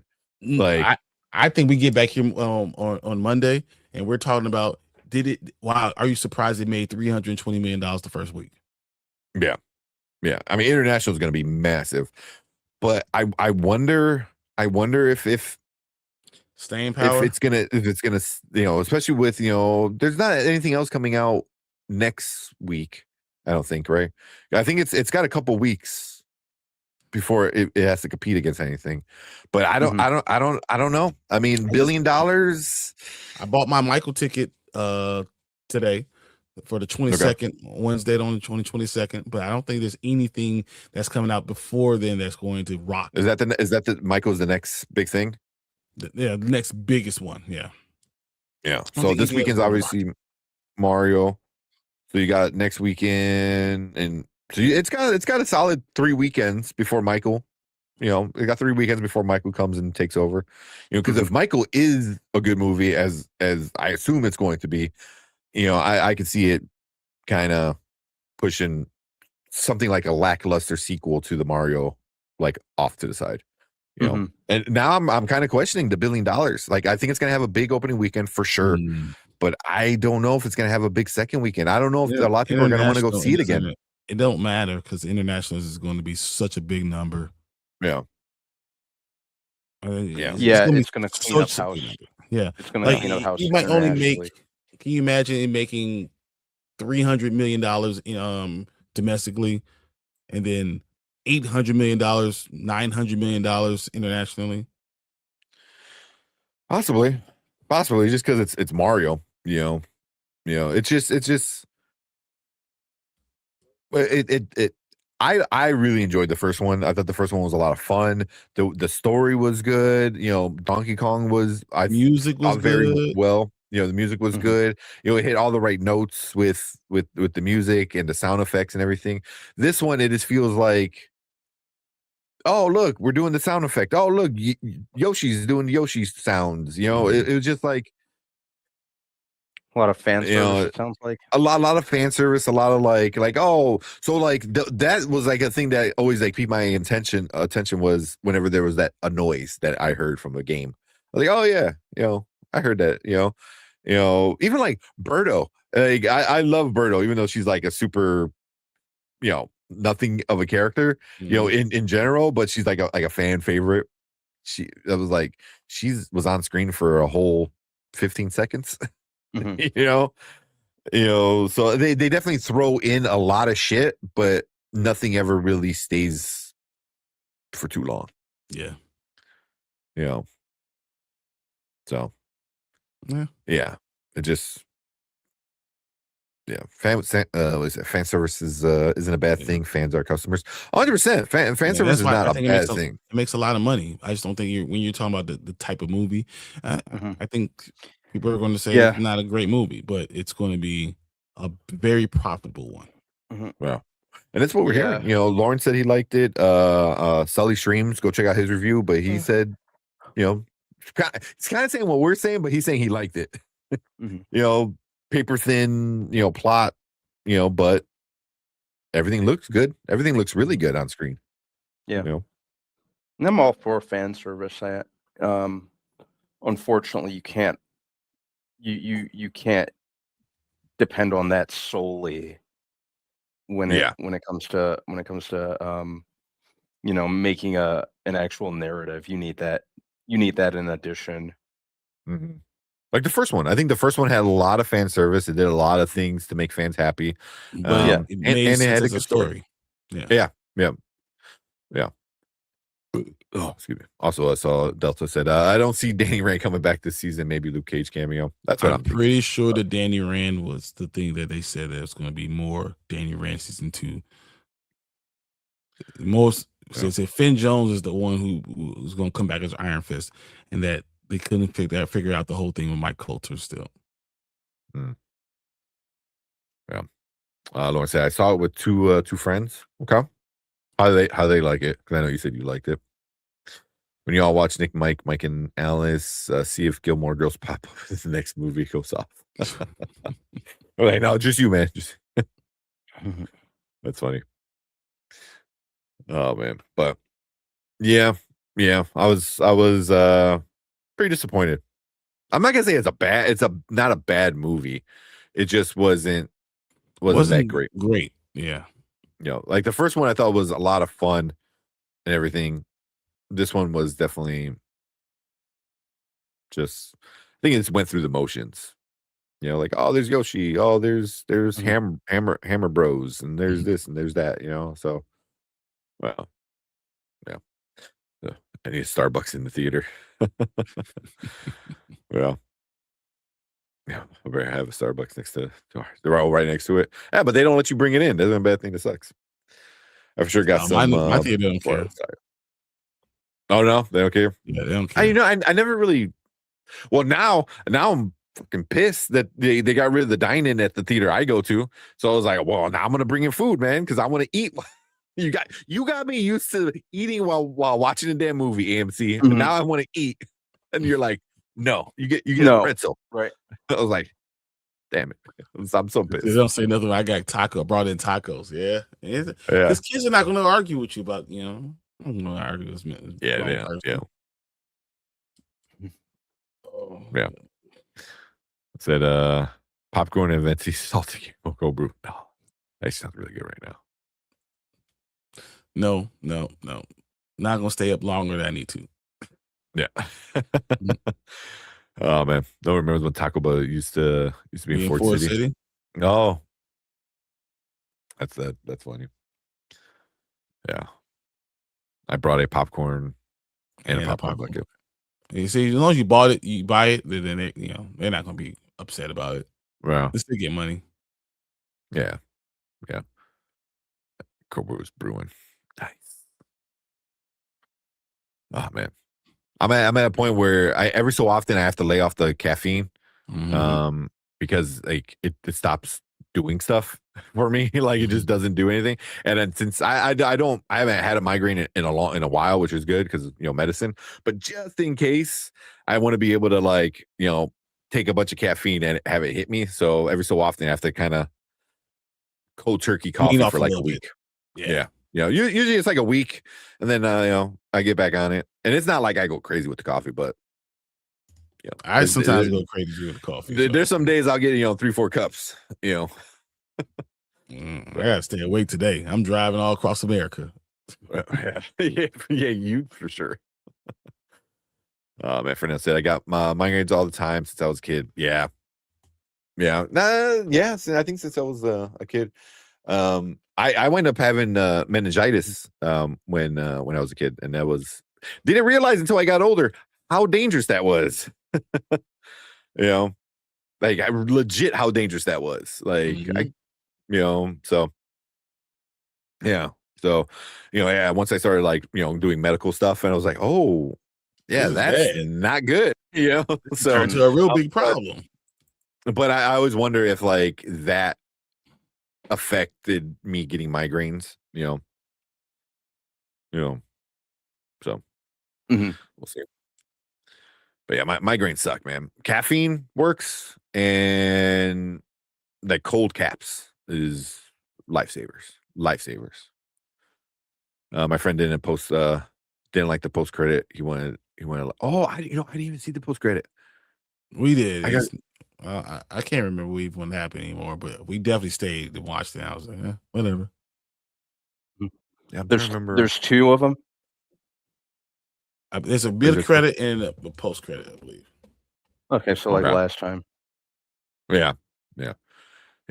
Wario and Waluigi would be the next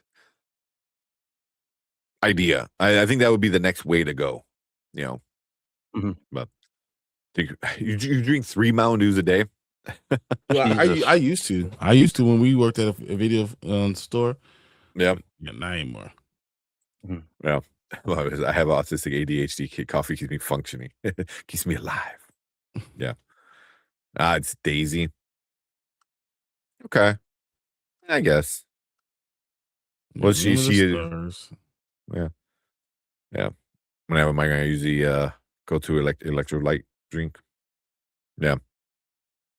Well, whenever I hear that, it has electrolytes. The first one is the jail. Yeah, the jail Okay. and the star. I definitely didn't see it then. Yeah. And then the next one is Daisy when it introduces Daisy. Yeah, that's it, right? Fernell said, I tricked my girlfriend that I cheated on her with one of her best friends for April Fool's yesterday, and she's still furious at me being too sensitive. or You're lucky she didn't kill you. Yeah, man. You're lucky she didn't kill you. Just be happy you're not a lot, dead. Man. That's a lot. I mean, you're not dead. You're still alive. That means you're winning. Yeah. My wife will have killed me in my sleep. Yeah. You joke about that. Yeah. I mean, it depends on whatever relationship you have with your girlfriend and stuff like that. But I was just kidding. Joking about that. I have to kill you just to let you know. I'll bring it back. To make sure just you so know. you know, you have to die just for whatever, so you don't have to do this again. Death. Yeah. Yeah. Yeah. I don't know if she's being too sensitive, but it's definitely a lot to process. Yeah. Yeah. Cool. Yeah. But all right, let's get out of here. This needed a song like Peaches. Yeah, it was missing that. No, Fern, she isn't. That's a horrible prank. So I shouldn't. Who's that? Definitely don't double down. Oh yeah. No. You need to like buy some flowers, some chocolate, and nice date night. Be like, my bad. Yeah, what if she cheated back? You was just joking with her and she cheats back. But your oh my God. You don't want to open up that can of worms, man. Bob's Burger time. Sounds good, B. Have a good night, man. Yeah, we'll see you back. Yeah. Those you she actually did. Yeah, that would be messed up. It was like, oh yeah, well, I slept with Bob. I was like, whoa, I was just joking. She's like, me too. Me too. So I shouldn't trick my daughter that she's adopted. Oh my God, no. Dude, that's trauma. That's real trauma. Oh my God. Baby, I got something to tell you.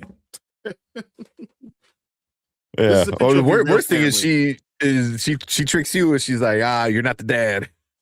Oh God. Oh no. Oh my God. That's over. I personally I hate April Fools. I hate April Fools. My daughter kept on trying to get me with stuff. I was so angry with her the entire day. It's like, daddy. I'm like, I can't even love you right now because if I love on you and you trick me, I'm gonna be so mad. So I'm just going to walk away. Yeah. Like, did you read the story? The Boy Who Cries Wolf? Like, you better hope you don't need me right now. And now imagine that story with your dad. Yeah. Not like not like that story guy. See, if you're a big trickster, then she should know. But if she doesn't want to mess with that stuff, so yeah, be careful. That's all I'm saying. Yeah. She's not me. I would have left that brain. It's your cousin's kid. Oh my God. I hate too. Yeah.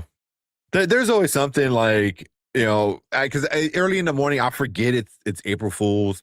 I saw a thing. It was like breaking news: Bears sign Joey Bosa. I was like, yeah, it's April Fool. Yeah. My daughter tried. I'm sure you guys saw the one about Timothy Chalamet playing the new Terminator, right? Did anyone see that one? No. Just making rounds. That was a pretty obvious one, but yeah. The one I saw was on April Fools. Yeah. There's one I saw where David Harbour and some other people are like, oh, they signed on to for a King Spawn movie, and I was like, this sounds like it could be. This could be real, but if I see it tomorrow, then I know it's true. But for right now, I don't trust it. The one I saw, I don't even know if I should bring it up. Exactly. It said Trump decides to get rid of ICE. Yeah, I saw that. Oh, April must be April Fools. As if. Yeah, like if the news of him firing Pam Bondi came out on the 1st instead of the 2nd, they no one would have believed that. Oh my god. Well, my sister always pranked me growing up. I had my fill of them. Yeah. All right, let's get out of here. We will see you guys tomorrow over on Anzo's channel. I know Brandman's doing Monarch, and then after that, me and Brian are joining Anzo for sorry, I got distracted. So my sister tricked her husband that she was diagnosed with breast cancer for April Fool's yesterday. Bro, that's the worst thing I've ever seen ever. Oh my god, messed up. That's messed up. Oh, Honey, you I'm better dying. you better have cancer because I'm going to kill you. Jesus, man. God. Oh my god, that's so bad. Oh man, good lord. So definitely, I think your family likes like playing pranks, then, huh? Because if it's you and your sister, jeez, I'll be like, I'll never forgive you. I don't think that's as bad as like saying you cheated. Because like one, you just like feel super sad, like, oh my god, I'm gonna lose the person I love, and another one's like, oh my god, I'm gonna kill the person I used to love. Oh man, those are both bad. They're both bad. Yeah. I don't think you get a good answer for any of those. No, I'm good. Yeah. Jeez. Oh man. All right. On that note, let's get out of here. All right. Yeah, we'll see you tomorrow, and then we'll see you Saturday, and then we'll see you Monday. Well, there you go. But cool. Have a good weekend. Be safe out there, and we'll see you guys later. Peace. See you guys.